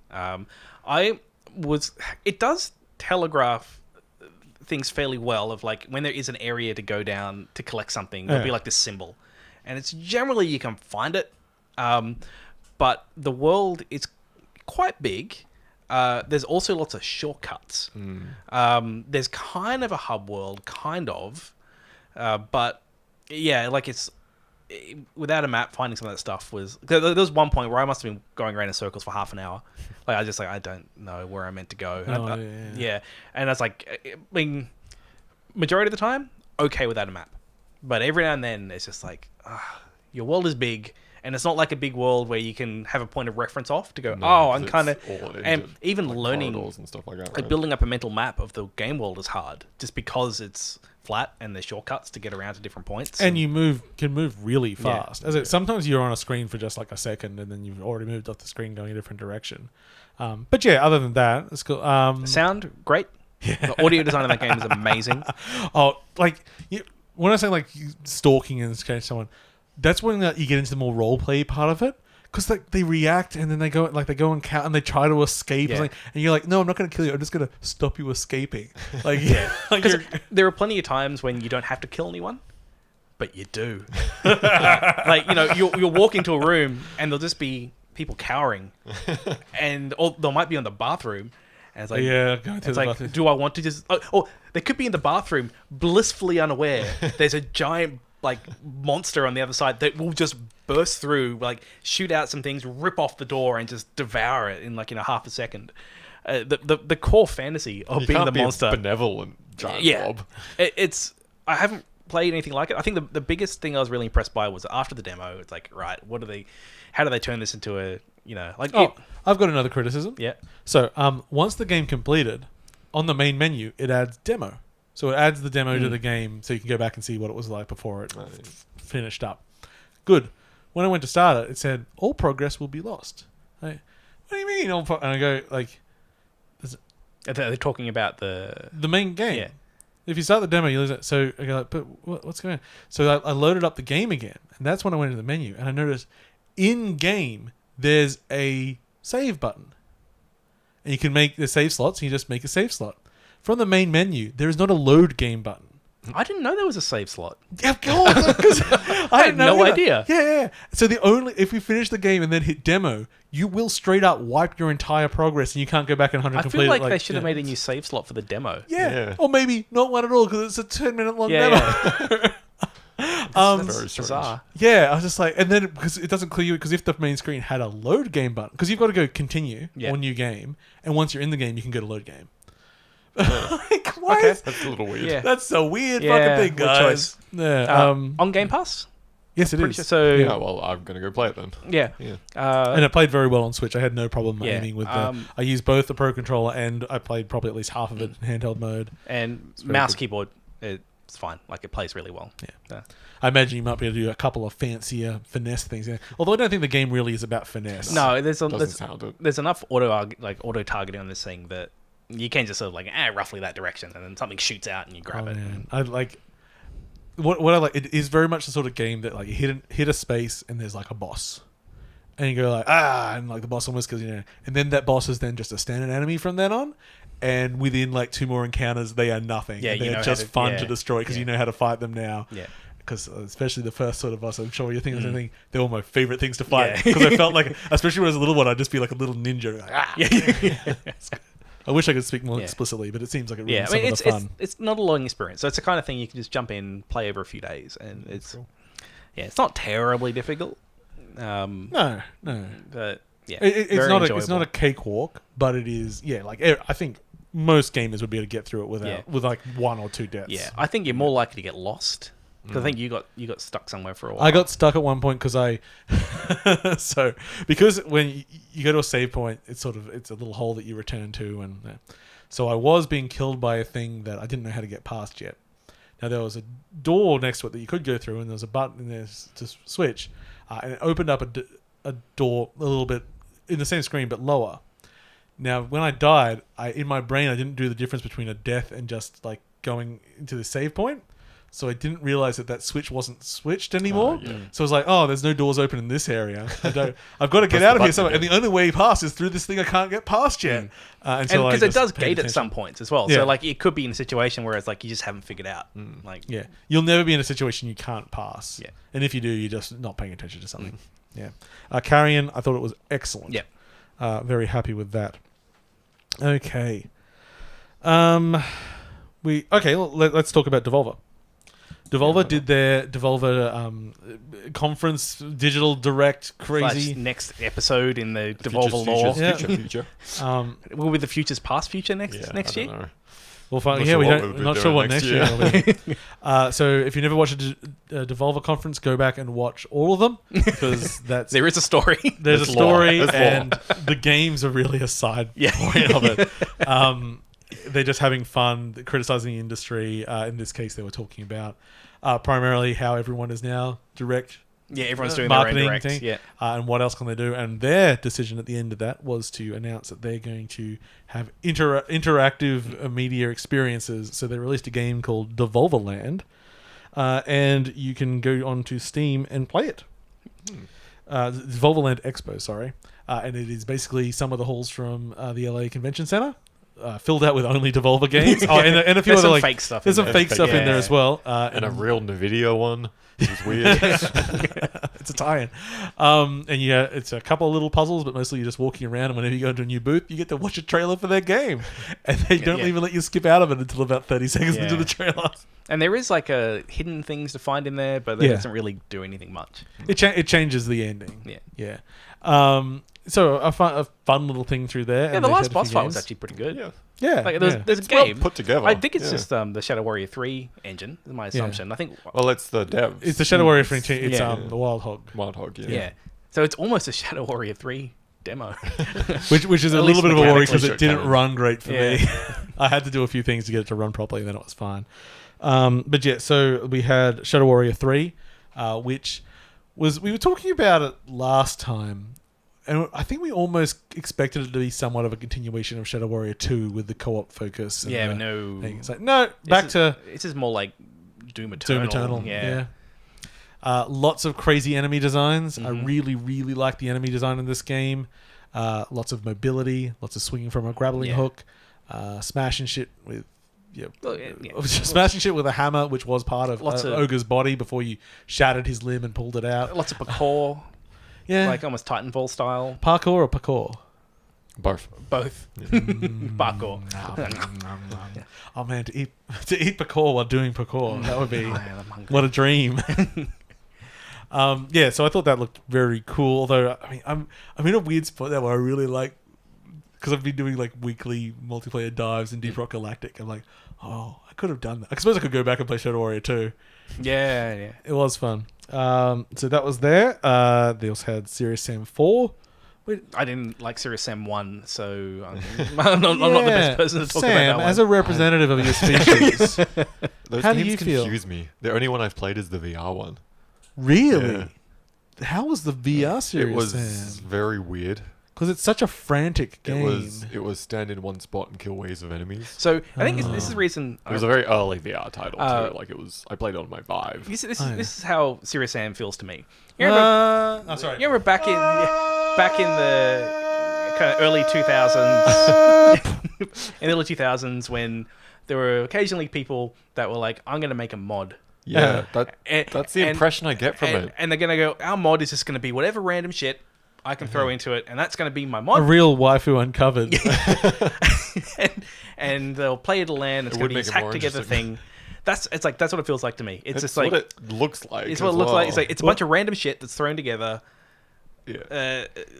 I always It's wish that always Serious Sam made me had a a little lower confused. time to kill. Because some of those enemies, you got to Yeah. really lay some things into. You go, but I've got to kill 500 of them. I mean, most of them die pretty quick. For I a guess, game that's so. called Serious, Sam, it's just not cohesive. and the worlds are very flat. It's Yeah. like- Yeah, and I think they it's odd. tried. They seem to be trying to add story. I think Serious 3 Sam was weird. Yeah, 3 was like they were trying to make it more realistic or something. This one looks like it's more Serious Sam 1 again. But I didn't like Serious Sam 1 to start off with. So, yeah, sure. There is a bunch of people that like exists. it. What if they added lots of loot, James? Oh, even it's more like artistically, I think it's just kind of stupid. And it's like He's got a T-shirt with a bow on it. and I don't mind crazy shit. It's just like it's random shit. They're not fully leaning like into it either. Yeah, it's like cohesive. I mean, it's like- not cohesive in the slightest. It's not that random, the stuff you're fighting. I just think of like the I guys mean, with the bombs they're and the most t-shirt. random. Yeah, And everyone else is like skeletons and scorpions and harpies. it Like, it's feels all to like me like mythological. it feels to me like an asset flip. Before there could be asset flips. Strong words from James. It's the original asset flip. They flipped their own assets. It's like they needed a better art director. Yeah. Okay. I mean, I'm not a big fan of Serious Sam, so I'm not going to defend it. Cool little side-scrolling pixel art. Nah, I'm not going to say Dark Souls-like because it wasn't. It was just serious and had some cool combat. Olja? Aliyah, I think Olia? they pronounced it. Olija. Is The that one not, with the spear. but it looks like the first letter might be a C. It does look like Yeah, that, yeah. The title, Yeah, title the- graphic really yeah, confused yeah. me to start off with. When Tensei. I was writing it down, Sam came into the room and I was like looking at the art, go like, is that an L? Okay. Yeah, I So think it's a Japanese devs. Yeah, Yeah, yeah, I think- it's- Yeah, yeah. with really low res pixel art. Yeah, sort of in that Maybe like in that Sword sword and and sorcery Sorcery? sensibility, Yeah. but lower res than Yeah. that, I'd say. Which I don't really like it when it goes It that looked low. very hard to read when they were showing gameplay. Like, Well, what I was don't know interesting- if actually playing it makes that easier. But it I looked think some of difficult those to scenes read. were zoomed in. Yeah. Because then they did some scenes where the camera was zoomed quite far away and the pixels were much smaller. So it'll be interesting to see the final Yeah. thing. I quite liked it, but I can fall for that stuff. They showed a game called Carrion. Yeah, I hear it's yeah. alright. Yeah. They also showed a game called Fall Guys, which just wait. I see you decided to. You typed Fall into Steam and you fucked up, James. Which Sam and I have been playing, but James fucked up. Okay. So Fall Guys is Battle Royale. Yeah. Except instead of fighting people, you're doing Wipeout / It's a Knockout / American Gladiators, and you're all Jelly Bean Men. And it's pretty cool. It is surprisingly fun. So, what is impressive about this game is, at least in the technical demo we've been doing this weekend, it's 60 players, but they're 60 players doing physics against each other. Yeah, I wasn't sure how technically that'd go. Yeah. Pretty seamless. Okay. It's only been a couple of moments I've noticed any kind of latency issues Yeah. or like things rubber banding. It's very tight. Whatever their networking is really tight. We did a game where we had to put all these eggs into our goal, and the most I saw was that one because some of the eggs did teleport around a little okay. bit. Yeah. And when you got 20 people trying to grab the same golden egg, Yeah. I could see how that could happen. Yeah. But most of the levels are just races, which are also, let's think, Doritos Crash Course. Yeah. Yeah, some of that. Yeah, and it's you've either got to get there in a certain time or just the first number of people that get there. Sorry, anyone past that limit, you're out. It's 4 rounds. And I've had one that was 3. Oh, just because enough people just got 'cause wiped enough out. People got wiped out. Yeah. Yeah. It's solid. It's fun. What the problem, and this is a technical test, so it's not like it's we can see the full structure and achieve what is the longevity of the game. There are unlockable costumes to get. It's got like a battle pass system, but it's not like Okay. a paid one. So Yeah. it's like as you do races, you earn the equivalent of experience. Okay. And you go up in level, and each level unlocks like a new skin or a new like accessory you can put on, and things like that. And I think it's 40 levels currently Something in the like test. that. Okay. Yeah. There's a few. Yeah. Yeah, so I think it's really, really cool. And my question when Sam and I were playing it was, I wonder how many people you need to make this fun. Like, can we get a group of 20 people together and just like do a few rounds and keep it close so we're not... So as you go up the rounds, there's fewer and fewer people in there? Yes, So it's So it like... starts with 60, and then like the first 40 something people make it through, and So- then the first 30 of those Okay, make so it through. there's no reason why you couldn't just start at like 20 people. Yeah, and do less rounds. Yeah. Yeah. Or just have games that are suited to that number They, of they people. could have I a think, game or- mode where it's a single round and it's 10 people. Like, there's no reason they can't change things up. Yeah. Yeah, well, like people that don't have much experience on the finales. Like, hey, let's just do finale practice. and if it can't hold a community, then... Yeah. I mean, getting 60 people simultaneously starting, it could be tricky. Yeah. So far, I was very impressed with how it ran and had good fun with it. But yeah, so the longevity, Yeah. See. Certainly something that I'd be like, let's play this for... Like, if we could do my game night where everyone's playing this, I think it would be hilarious. Yeah. But it's not set up for that. Yeah. It's set for doing that on the internet, which everyone has to do these It's days. not free to play, is it? I don't believe it's going to be. So that'll be interesting to see how that works out. Maybe it will be free to play later. And then it wasn't in the Direct, but it was in the Devolverland Expo. The other beta that we've been playing is Blightbound, which is... It's not actually D&D, is it? No. It's just D&D adjacent with its theming and classes and everything. Just generic fantasy. It's a fantasy. Yeah, I said D&D. Yeah. You don't have to just repeat what I say, James. We played this one the other day. Yes. And while playing it, I wasn't getting super excited about it. No. But it got in my head. Yeah. And I actually have thought about it multiple times. I'm kind of the same, actually. Yeah. What I kind of liked of this one was it's borrowing a lot from MMO dungeons, where there's a trinity, there's very well defined roles. Even there's red on the ground to avoid. It's doing a lot of those things, but they really trying to bring it down and make it and with their weird Blightbound mechanic. Yeah. Where you have lots of classes, but if you play too much of the one, it gets Blightbound. Yeah. That's what it is, isn't it? If you hit 100% blight affected, then you can't play them for a while. Yeah, so it locks you out of particular characters. And at least when we were playing it, we couldn't figure out how to even preference. No, a lot of the UI references Yeah. being able to pick. You're certainly able to. There was a thing I read later. Oh, We okay. were just fucking... It either wasn't there or we were fucking it up. Yeah. But I actually quite like it. I like the idea of something that pushes me to try different things. And there's going to be a lot of classes, isn't there? Well, I know in what we were playing, there was already 9 Yeah. or 12. And it's less classes and more heroes that fit variants. into one of those 3 Yeah. trinities. It's a little Vermintide in terms of how Vermintide has multiple versions of the Same thing. Yeah. It's a bit like that, where your core gameplay is going to be the same for the 3 different assassins, but maybe a couple of the skills are different. Yeah, I think we unlocked one where it's a leap instead of Yeah. something else. But yeah, for something which I thought was going to be I'm not too interested in this. I think it got a hook. A single hook a little bit is in my monkey brain. The only thing that got me when we were playing it, especially, is I can see how much stuff there's going to be that you have to unlock, and I want a lot of that from the get go. You have to run a dungeon to level up your whatever it is, prosperity. It's not prosperity, but it begins with a P. And as you level that up, you unlock things in the hub world, like your merchants and your crafting, and a lot of the things that I know is going to make the game better to have. I think a lot of at least the building the resources of the town, that stuff seems to come pretty fast. Yeah, I think it's basically initially it's here's your tutorialization. tutorialized. Yeah. But I think it's the characters and the skills and that stuff, which is I just relate everything to Deep Rock these days. I've been playing that for a month and a half now or so, and we were only just about to unlock our second weapons. Oh, really? We're only each playing a single class. Now we're only doing 2 hours a night once a week. We're like, boy, if you actually wanted to unlock everything in this fucking game, it is...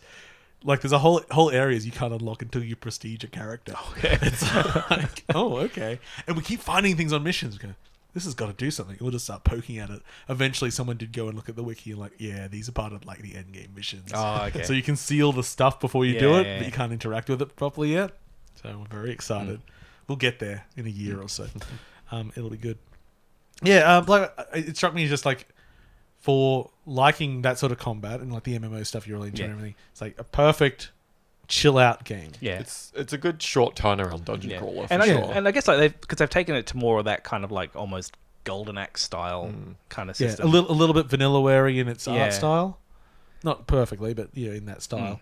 And it just struck me as I could see hanging out on the Discord saying, "Hey, does anyone want to play Blightbound?" Do a run. Drop it, and Do we're a just single we're just dungeon. chatting, and we just do a thing. Yeah. I don't see it as a game that I would be pumping hours upon hours into. I might cumulatively do that. I potentially could see myself if it was something where I could drop into random groups. And it's I want to learn how to... Because the classes are so different. I was mainly playing the rogue, but then I jumped into the healer or the wizard or whatever it is. Yeah. When I got to play the rogue, I was like, oh, this is a cool character. It's quite different. Yeah, because I was the warrior otherwise. Yeah, because the rogue was all about building up pips in WoW and then positional.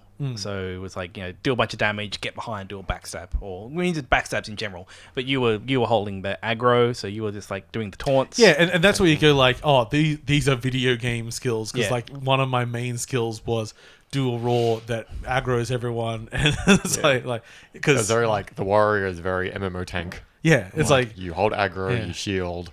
yeah, You do there's barely some damage. yeah, there's barely a like they don't even put like a conceit around it. Just like oh no, this It's literally just you pull do the aggro. game thing. Yeah.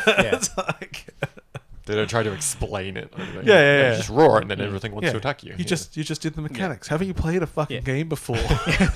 Because I always like, then I jump back into WoW every now and then. I always have this period where I'm really happy to just do dungeon after dungeon after dungeon. Yeah. Especially like because in WoW there is just a phenomenal amount of them, and you can just do it and do it and do it and do it.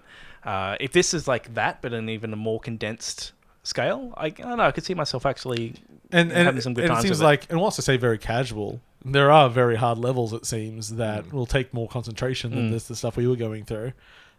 So I think it probably anyone that's into that sort of combat, it's like an easy way to get a bit of that taste. Yeah.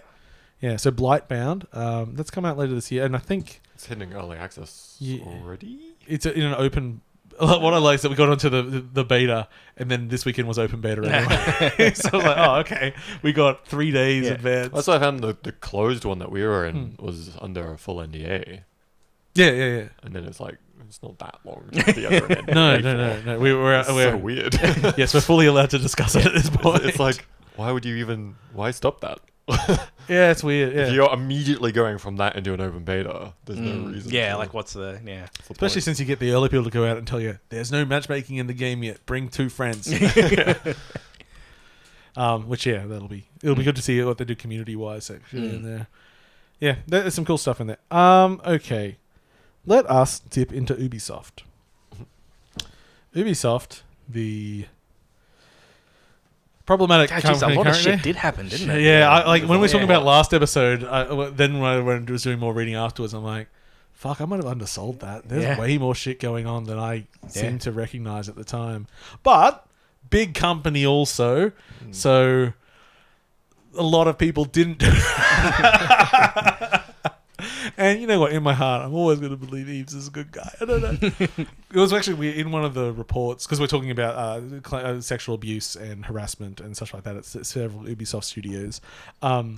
One of the claims was going on about Eves knowing, but the actual quote was, "We think Eves knows." I'm like, that's a good enough for the internet, Paul. that means he knows. It's 100% fact. it seems with some of the people that were high up, it seems like he must have known them as people at least. And how surprising can some of the... I mean, I don't know. Things are... Sometimes people are good at hiding shit. Sometimes they're completely blatant assholes about it. So, but yes, they need to clean up that issue. Their image, they did an Ubisoft Forward, which they're calling them. And they did not address it. They put out a statement beforehand saying that we didn't have time to address it because this is pre-recorded. And I'm like, video is easy, bitch. Yeah. Pre-record something else and put it at the front. Yeah, it's called editing. But yes, and then they had their show in Ubisoft is normally at E3 one of the more exciting shows to watch. They know how to put on a show, and they normally have a few cool reveals. And much like the rest of this year, it's been a real disappointment. So Ubisoft showed off a few things. A game called Watch Dogs Legion, which is supposed to be out already, so we already know about it. It started with now. Did you watch the short film? The show Yes, of this? It was very strange. Now I really liked it. I kind of wanted that to be the style. I was like, oh, this I is was watching funky. like, this is weird. This is extreme. It's by the Into the Spider-Verse team and everything. Like the wider reaction I've seen is incredibly negative. And Really? they just thought that thing was entirely try hard. I go, I guess I'm a bit try hard. I liked it. It was different and it was cool. Yeah, so it started with a little short film to sort of set the mood, and then they showed off just more of the stuff. Yeah. One of the things they added was in response to fan, because the point of Legion is that you're not playing a single character, you're playing part of this group, and you can recruit people from the general public to join the group, and you're supposed to be able to recruit everyone, and they're all unique. I'm sure it just comes down to a bunch of archetypes. There's a bunch of archetypes that have And then seeded Specific skills. and then that their are on skills the are board. roguelike generated Yeah. with some specific ones with that. So a few people said like, well, why can't I recruit someone from the bad team and go in as them? I said, oh, we don't support that. So now they do. Yeah. That's about the only change. Yeah. The other stuff, I guess, is making this fucking system work. Because even when we describe it as a cut down version, that's still very hard. I like that they showed a few different ways to tackle it. The same thing. The same thing. And as someone who doesn't really that big on stealth, I like it if I can go, right, well, I'm just going to build a team which is going in loud, and that's just going to Yeah. be mainly what I do. You can play John Wick. Yeah. You can play an old lady. Yeah. I mean, I have to have an old lady character. Yeah. I'll play old lady John Wick. That's the thing. It's like, yeah, making sure that you get like either modding it or if it can just happen where you can get like, oh yeah, I can just get like the old lady It's the with these ex-assassin. skills. Yeah. Yeah. Just get an ex-assassin old lady. Right. No, you give her like all the bodybuilder moves or something. So yeah, that was there. But again, morning. Yep. They announced a new Tom Clancy game which has Sam Fisher in it. This I think justifiably made some people angry. Did it? Well, it's been a long time since we've had ourselves a Splinter Cell game, and so the Sam returning is in a cartoony mobile game. Yeah. It's gonna ruffle some feathers. People already get angry. The existence of mobile games? At the Yeah. existence of mobile games, Yeah, yeah. especially when it's IPs that Yes. have never been mobile games. And so yes, having the return of one of the favorite characters. It's like if there's like a Metal Gear game and suddenly it's just like a shitty mobile thing. It's almost like they took. have to play Raiden. If you were going to take, say, the Commander Keen stuff and make a shitty game out of that. Oh, that was cancelled. that thing's I know, dead. it's That great. project's gone. Thank Christ. Oh, look Or, at that. like something that people really love and should never be a mobile game, like Diablo. And it's just There the we kind go. of thing people get angry at. Paul's fixing the white balance. Paul's just playing the fix the camera, which no one watches anyway. So we were orange and now we're white. Man, At that's least gonna- one person watches, And I'm not that's gonna- me, and I yeah. don't watch the episodes I'm in. and I'm not gonna fix any transition between any of those switches on the camera. So it's No, gonna be don't. good. Yeah, so I didn't like. They just said like here's a mobile game with these characters in it. They didn't even show the game. No, Yeah. no idea what It's it like, is. yep. But they pissed off a bunch of people. I hope it's a gacha. Oh, yeah. Just collect Yeah. characters. Yeah. Okay, and corrections for last week where we kept saying hyperspace. Yes, we're wrong. But sometimes we said hyperscape. Yeah. We were only wrong half the time. And what I like, so, a pitch for Z Games, the on 4ZZZ, 102.4, or 104.2, shit, show that I'm on, they were talking about it on an episode I wasn't on, and they said hyperspace. And I texted them and said, you fucked up. You did the same thing I did. You said hyperspace instead of hyperscape. And then they read out on air in response to my message to them, but they got it wrong the second time. Oh, it's not hyperscape, it's hyperspace. No, you said hyperspace. Because they're very easy to mix up. the Yeah, same it's- letters. It's very close. So that's their Battle Royale, which is just like basically out. You can just basically play it Yeah, still. it's out there now. I've played it. You've played it? I played a match. You've played it, I Sam? played a couple of rounds, yeah. It seemed like a different-y. So apparently the town is just made of Assassin's Creed Unity assets. That's what it looks like. 100% is. Yeah. It looks like Unity. Yeah. They've got a wrapper around it, which is like it's a virtual. It's basically Yeah. the Oasis from video game So movie. that's what I found interesting. Like when they did it in the forward, they had Yeah. this whole like storyline spiel about them. Like that, it's just It's a Battle Royale. it's Yeah. just the Oasis. I like the fact that it has As a company, they've built this virtual world, and the thing that people like to do in the virtual world is play Battle Royale. And That's literally the Oasis. but it's not the same But it's- evil video game company No. that they have in their other war. Yeah, Yeah. right. They should have just done that. Yeah. It's well, like, I just maybe crossed it over. maybe eventually they'll be competing Yeah. for space or something. I didn't like.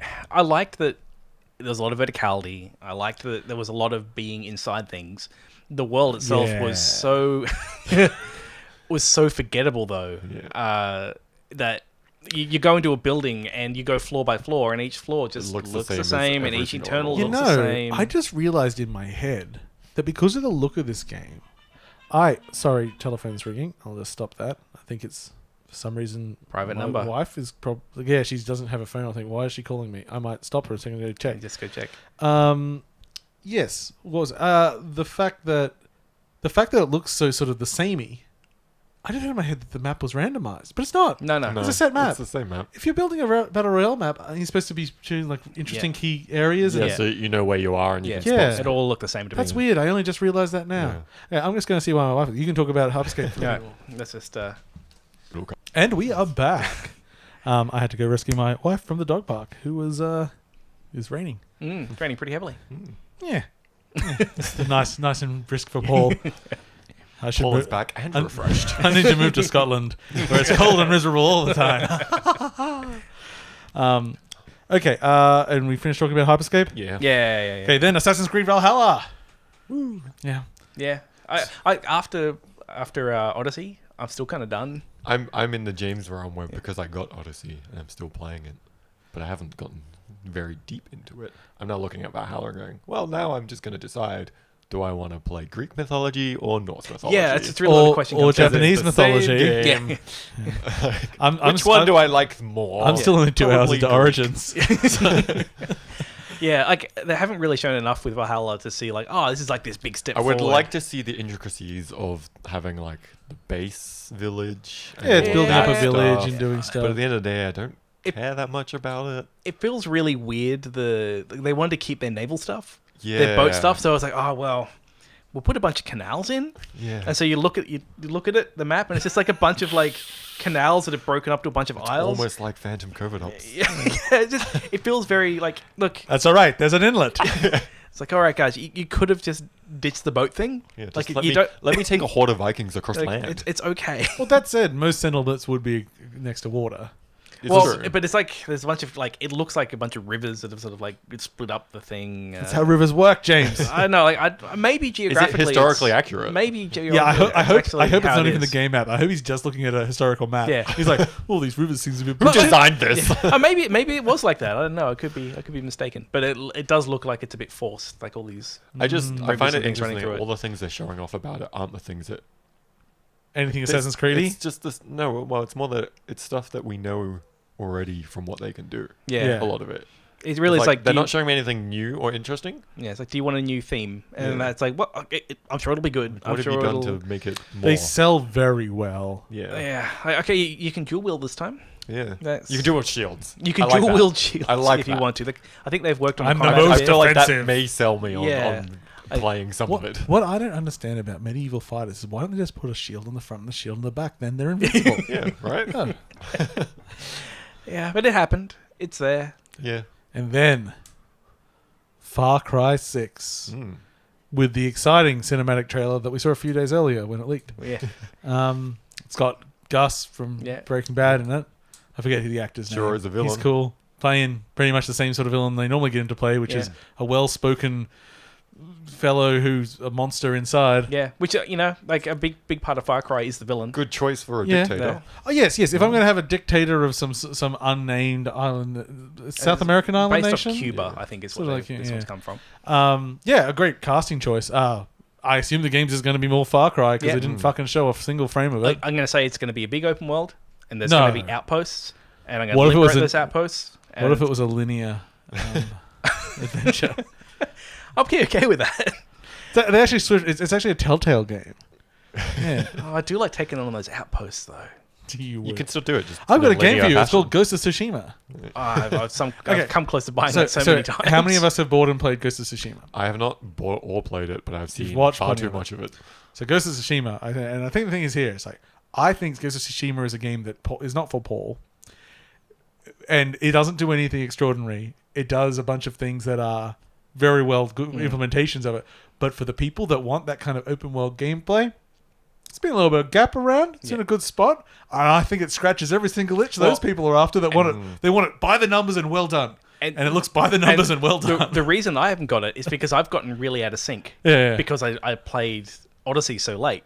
So my Odyssey itch is well and truly scratched. Yes. So I'm like, now I think what it's going to be is I will definitely play at some point, but it's going to be when it's cheaper. It'll be when Valhalla comes out. Yeah, when Play Valhalla comes Ghosts. out, that'll be about time for me to play it. I reckon. Honestly, you'll get it on PlayStation Plus within a year and a half. Yeah, probably. Yeah. PS5 version. The thing that stopped me from getting it is that open world. Like, I don't need more of that in my life. Yeah. And again, it's not a critic, and it's one of those things that sometimes critics, and I'll call us under critics, get criticized for is that we're always after like new things. Not you, James. No, what are you talking about? James just wants more It's Destiny. like it's just like it's just the same. 6 out of 10. Sorry, no, the lowest score possible. 8 out of 10. But really, a lot of the people that buy the 2 games a year is like, I like a game that takes 100 hours and I'm just whacking people in the face Because with a it's the only sword. thing they play all year. Yeah, it's like, it's exactly what they want. There's nothing wrong with that. It's fine. Anyway, let's move on to some other games we've been playing. I've been playing some games. Me. Let's talk about Paul. It's been so long. I did a few games quickly. I did Neversong, which is the new game by Thomas Brush. I did a formal review of this game. I still don't do scores, but I have started doing formal reviews for Zen Games. They'll get you eventually. So he's the guy that made Pinstripe. So it's a art-driven Metroidvania style sort of game. In sort of like a Edward Gorey, Tim Burton sort of inspired sort of. That's the stuff he likes. He likes stuff that's a bit gross but a bit cutesy at the same time. You're a little boy, your girlfriend's been kidnapped, you're on an adventure, all the parents have disappeared, you go into a dungeon, destroy one of the monstrous parents, and there's a bunch of other kids around and you have sort of a relationship with them. So every time you defeat a dungeon, everyone moves and has some new dialogue. And it's pretty cool. It's pretty cute. They've got lots of locomotion in it. That's what sort of every upgrade you get is. So, like the big one that I got excited by, I'm just spoiling it on here, is a skateboard. Oh, okay. Nice. I'm like, oh, that's not a Metroidvania thing. Yeah. Like, yay! And the skateboard's fun, but you don't really get to skate around too many Yeah. areas. It's like, you can't do cool tricks or anything. Which is like a waste. You don't need to do that, but it would have made it cool. Just every now and then, if you just do an ollie. Yeah, exactly. It's like a 3-hour long game. Pinstripe was a 3-hour long game. What I was surprised by though is that so he used to make games for Newgrounds, or on Newgrounds at least. And he made the first version of this 10 years ago. Oh. And after he did Pinstripe, he went back to the same. It's like same character name, same basic world idea. A lot of the same other characters are there, with some of the same basics, but much more much more simple. It's a fun little thing. But I think the thing that I spoke about in the review and would be interest to you guys, he decided to make all the movement like physics driven, which mostly means nothing. It's like, okay, me moving feels the same as Mario. But then there's a bunch of swinging on like vines. Oh no. Oh wait, and is it physics driven as well? And like Yes. it inherits the inertia and that kind of stuff. Which means 90% of the time fine. But there's a couple of like finer jumps which you get a little bit frustrated. It's like I swung just like I did last time, but I couldn't make that. But also, twice I did a swing that was beyond the power that the developer thought, and I left the game. And I went, I just went into an area that I haven't unlocked yet, and there's no way to unlock it from the other side. I guess I'm reloading the game now. So yeah, the flaws of there's a reason they fake things. Yeah, I mean, we think we've said a few times that generally with platformers, you don't make them where the physics engine should not be moving your character. You don't want to stack velocity. You don't want real like physics simulation with a. Yeah, and it's very basic, and as I say, 90% of the time fine. But there are edge cases, and because he is a solo developer, he probably has a few friends QA it, but I assume not a big team goes through it and says like, oh yeah, you realize if you do this one, you'll shoot over the edge, and just put a wall there. It's fine.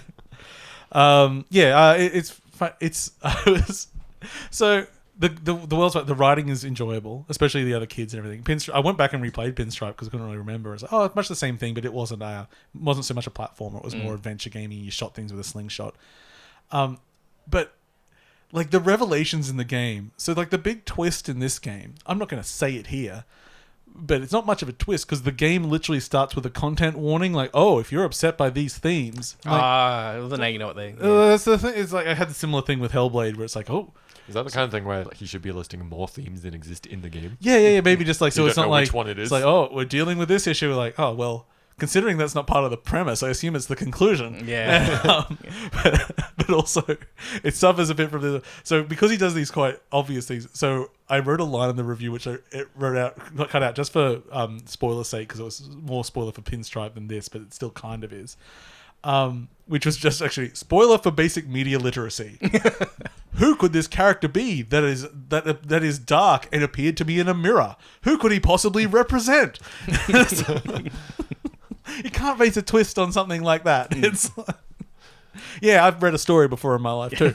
Yeah, but yeah, it was pretty cool. And I actually, because I played that and the Newground game as well, and I got it all into Thomas Brush, who does a lot of YouTube stuff. Like he does game dev stuff on YouTube and how to fake art so it looks good, which I thought was a funny guy. Okay, another game that both James and I played very quickly. There was a Duke 3D port on the Switch. We haven't mentioned on the show. Yeah. It's the best fucking port ever. It's the best version of Duke you can play. Yeah, if you're going to play Duke, get this version. Yeah. It looks fine. It's got a weird graphical mode, which I don't really know what the big difference is, but it does look better. Yeah, it's like I think it turns on maybe real-time lighting. Something like that. Weird. The only thing that's like makes it, I don't think it makes it worse, but it makes it harder to play. when things get dark in this game, they can actually be obscured. Yeah, Not like the yeah. original game. So Oh, like no. like a monster in shadow will actually be Like, hard to see. Like, oh. It's got that kind of on the tilt control. Yeah. that Yeah, you've got. gyro aiming. Gyro- okay, gyro so aiming. aiming in a Duke game. Yeah. Which works really well. Beautiful. And now all the aiming works properly. Like it's like vertical matters and Yeah. everything. Yeah. Like it all aims properly. Yeah. And then the big thing, Oh yeah, I almost forgot. because eventually I died, Yeah. you can rewind. Yay. Yeah, it just says, "Oh, Perfect. how far back do you want to go?"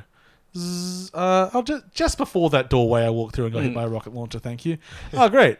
Yeah, it's genuinely the best version of Duke that I've Yeah. played. It's a fantastic port. Yeah, top port. Nothing else really need to say Yeah. about it. I think it's pretty cheap too. Speaking of cheap, they announced a new Superhot game. Yes. Superhot Mind Control Delete, and it's a roguelike. And also, if you own Superhot, you own this game. That's no longer true if you didn't previously own Superhot. Yeah, Now they are it's- separate games to If purchase. you purchased Superhot before this one came out. Yes. Yeah. Yeah. But now this one's out officially, and it's a funny premise. It's basically based on the idea that people thought there's more Superhot. It's like, oh, I know I finished the game, but there's more. Like there's a secret Yeah. to find, isn't there? Like, no, that's it. You finished the game. That's all we've got. Yeah, but you've hidden some things, haven't you? You've got some stuff. No, there's a lot of work making this game. And okay, but why is that right? So this game literally starts telling you it's like there is no more. This is the and the and like you'll go through a level and clear it out, and then you go to the same level. It's like there's no one here. You've beaten it. It's over. But obviously there is more. Yeah, because, yeah. And then you eventually get past sort of an intro and into the game, and it's randomized levels. But as you move between them, might do a couple levels, and then you'll get to pick a modifier. And the modifier might be start every level with a katana, or be able to move faster, or something like that. So as you move basically through dungeons, it's basically you've got like a big line of like code. Yeah. And it's just like, oh, parsing all this, that's a level, blah, blah, this is an upgrade. And so you make a build as you go through, getting more abilities, messing the game up a little bit. And then it comes out and it's sort of almost like an old style sort of like mud style map, which is I'm gonna go down to the sewer, even though it's Yeah. just more levels and white. I haven't actually completed a run yet because it's quite the run can take quite long. I haven't. Are they going to bring this to the VR? No, well, because they can't. They could make another game, but Supershot VR isn't Superhot in VR. It's a it's a totally different different thing. game. So they can certainly do this concept in VR, but it would be a different game. And I kind of hope they do because I think Superhot VR is excellent. And this game is really cool too. It doesn't have the same finesse and control as Superhot because obviously they were very strictly designed levels. Yeah.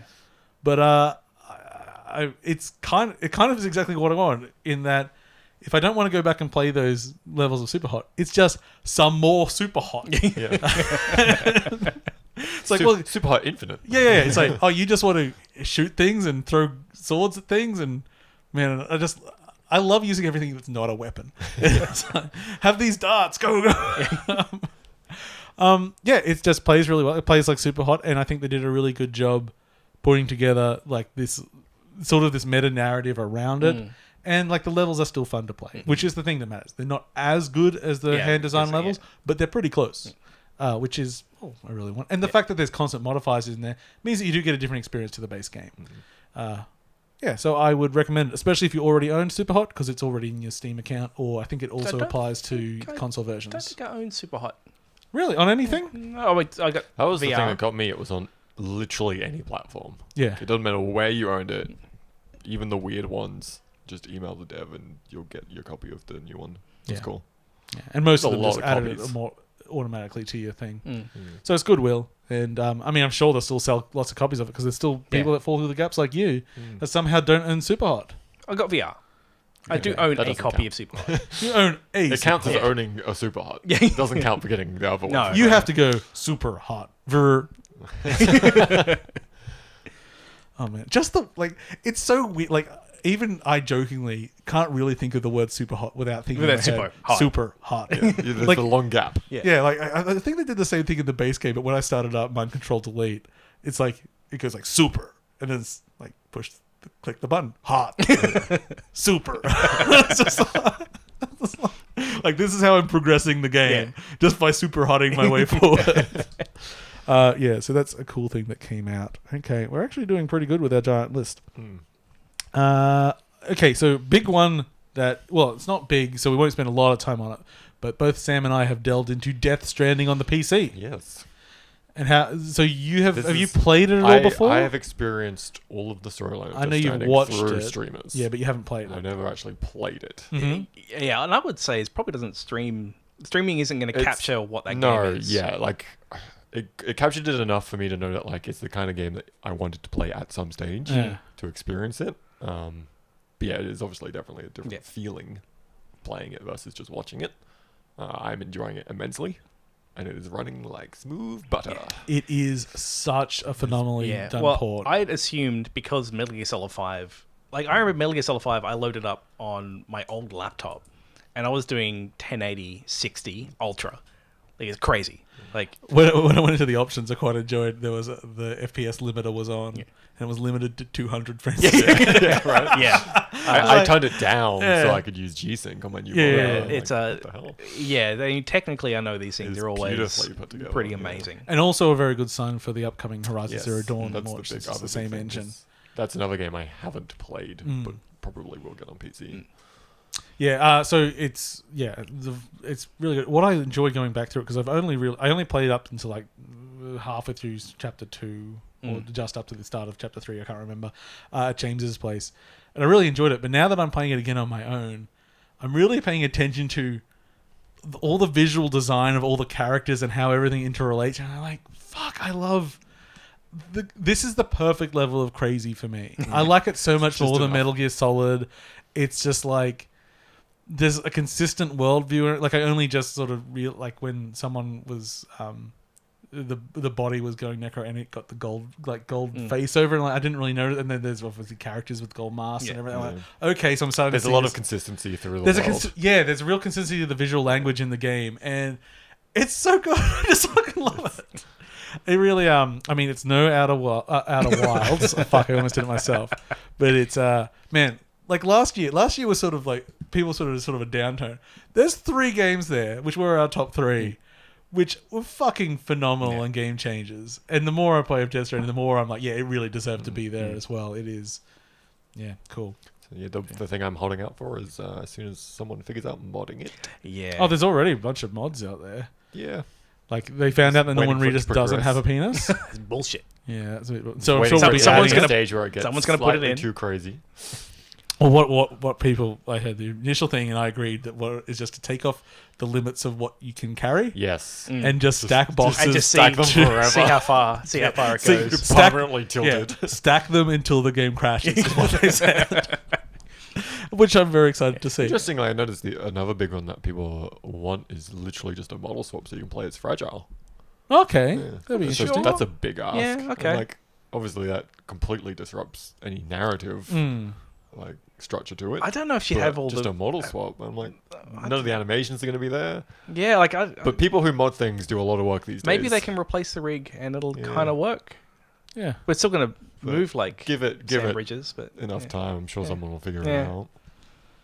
Oh god, I know this is just like a throwback and not really relevant when you're saying like, I just replace the rig. Some of those abilities in Carrion, when you realize all the systems that the game uses to move other entities around the screen is like just being done the same as like the player does, and you can't. It's like, man, this is a well-made video game.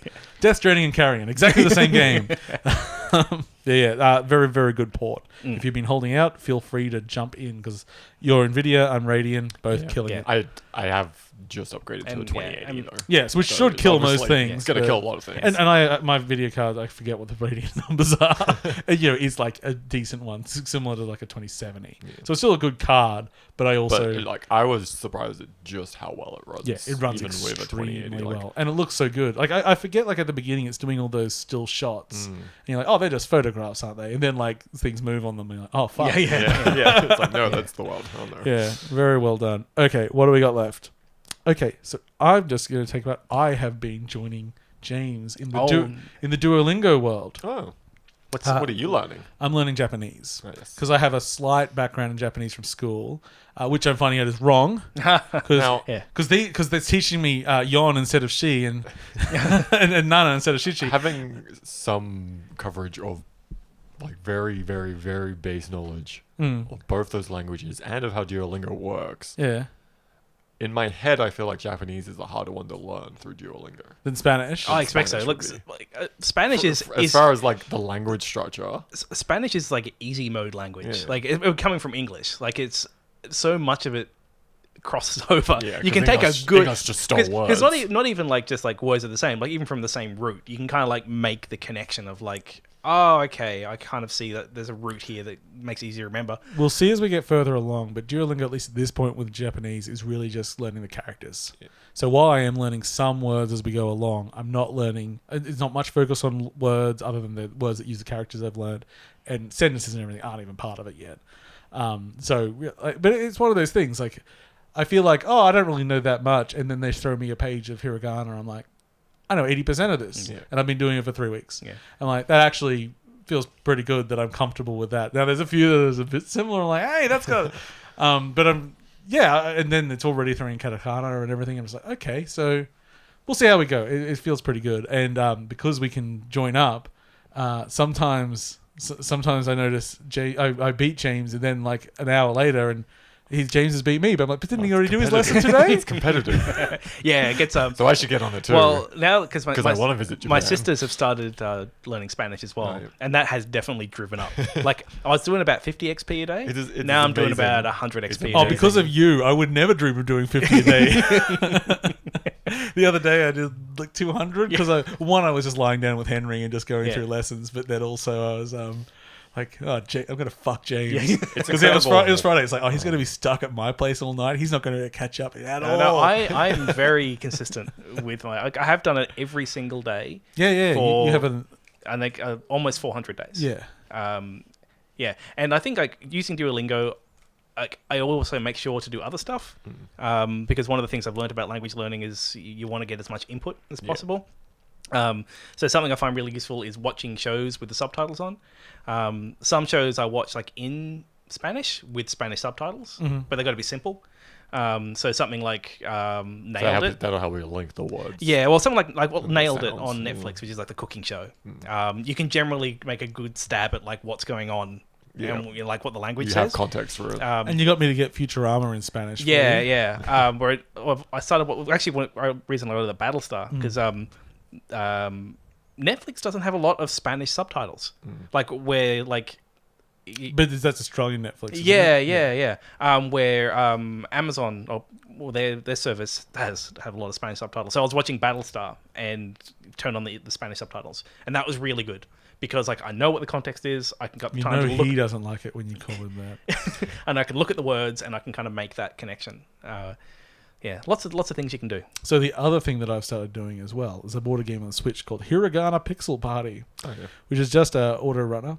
And to jump things, you have to select the same character as yeah. the noise being made. Oh, okay. it's- So to train your that's cool. listening. It's teaching me Hiragana as Yeah, well. okay, that's good. Which is just a little thing to play for 5 minutes Yeah. and reinforce some of the... I mean, starting very basic as well. I am a child at this level. Yeah. I am the same as an infant. See, my objective with it is I need to learn enough Spanish by the time my kid comes along, and then as he's learning language, I kind of got the excuse to kind of learn with him. Yeah. So because eventually that kid will pick it up faster than me because kids are just crazy sponges, and then he gets to teach me. So Well, and today Lisa, after good planning. after noticing me for weeks using it, decided she would get on board as well. But she's not doing Japanese. She's doing Italian because that was her background. okay, She yeah, used to yeah. study Italian. So I'm like, oh, I don't know how to speak that. yeah, I think there's some chart I saw where it like had the number of hours on average from your like different starting points, and like say if like Chinese going to Japanese is a lot shorter than going from like Japanese to Spanish, but then like English to Spanish is a lot quicker than English to Japanese. Like there's some kind of like number of hours depending on your starting point. Paul picked a hard one. That's how your He'll take brain it. kind of already treats language. I have some, as I say, I have some basics in Yeah. Japanese, and a lot of exposure to people speaking in Japanese. So, I mean, like, I'm not going to pick it up overnight, but I reckon you do it for a couple of years, and you can start to watch children's anime, and Yeah, at that point, Henry will be old enough to watch children's anime. Nice. Like with about a year and a bit of Spanish with Duolingo, doing roughly 20 to 30 minutes a day is roughly what I do. Yeah, like I can say like Spanish gaming news. I can read through it and get the basic gist of like what's going on. If I see English language with Spanish subtitles, I can pretty reliably make the connection. I might not be able to get, if it's both Spanish, get it, but that's after a year. So just pretty good. we don't need to do too much deep dive into language, but by the way, that language thing, Hiragana Pixel Party is the game I mentioned before. I like to mention the names twice. So one of the things I'm enjoying about Japanese, and I feel makes it not so daunting, is that it's entirely phonetic language. Spanish is the same. Spanish is the same. Yeah, is it just English? Fuck That's English. shit? It's just English. English yeah. is English is just the English- fucked up language. English is fucking rubbish. It's the big thing that like any non-English speaker, I'm not one apparently. Like it is easily ranked the hardest language to learn if it's not your first language. Such a stupid language. Because so much of English is assumed knowledge and context. It's not hard set like sentence structure. It's not. There's just a lot of things that even the people like if you speak it as a first language, you don't know. You just know it.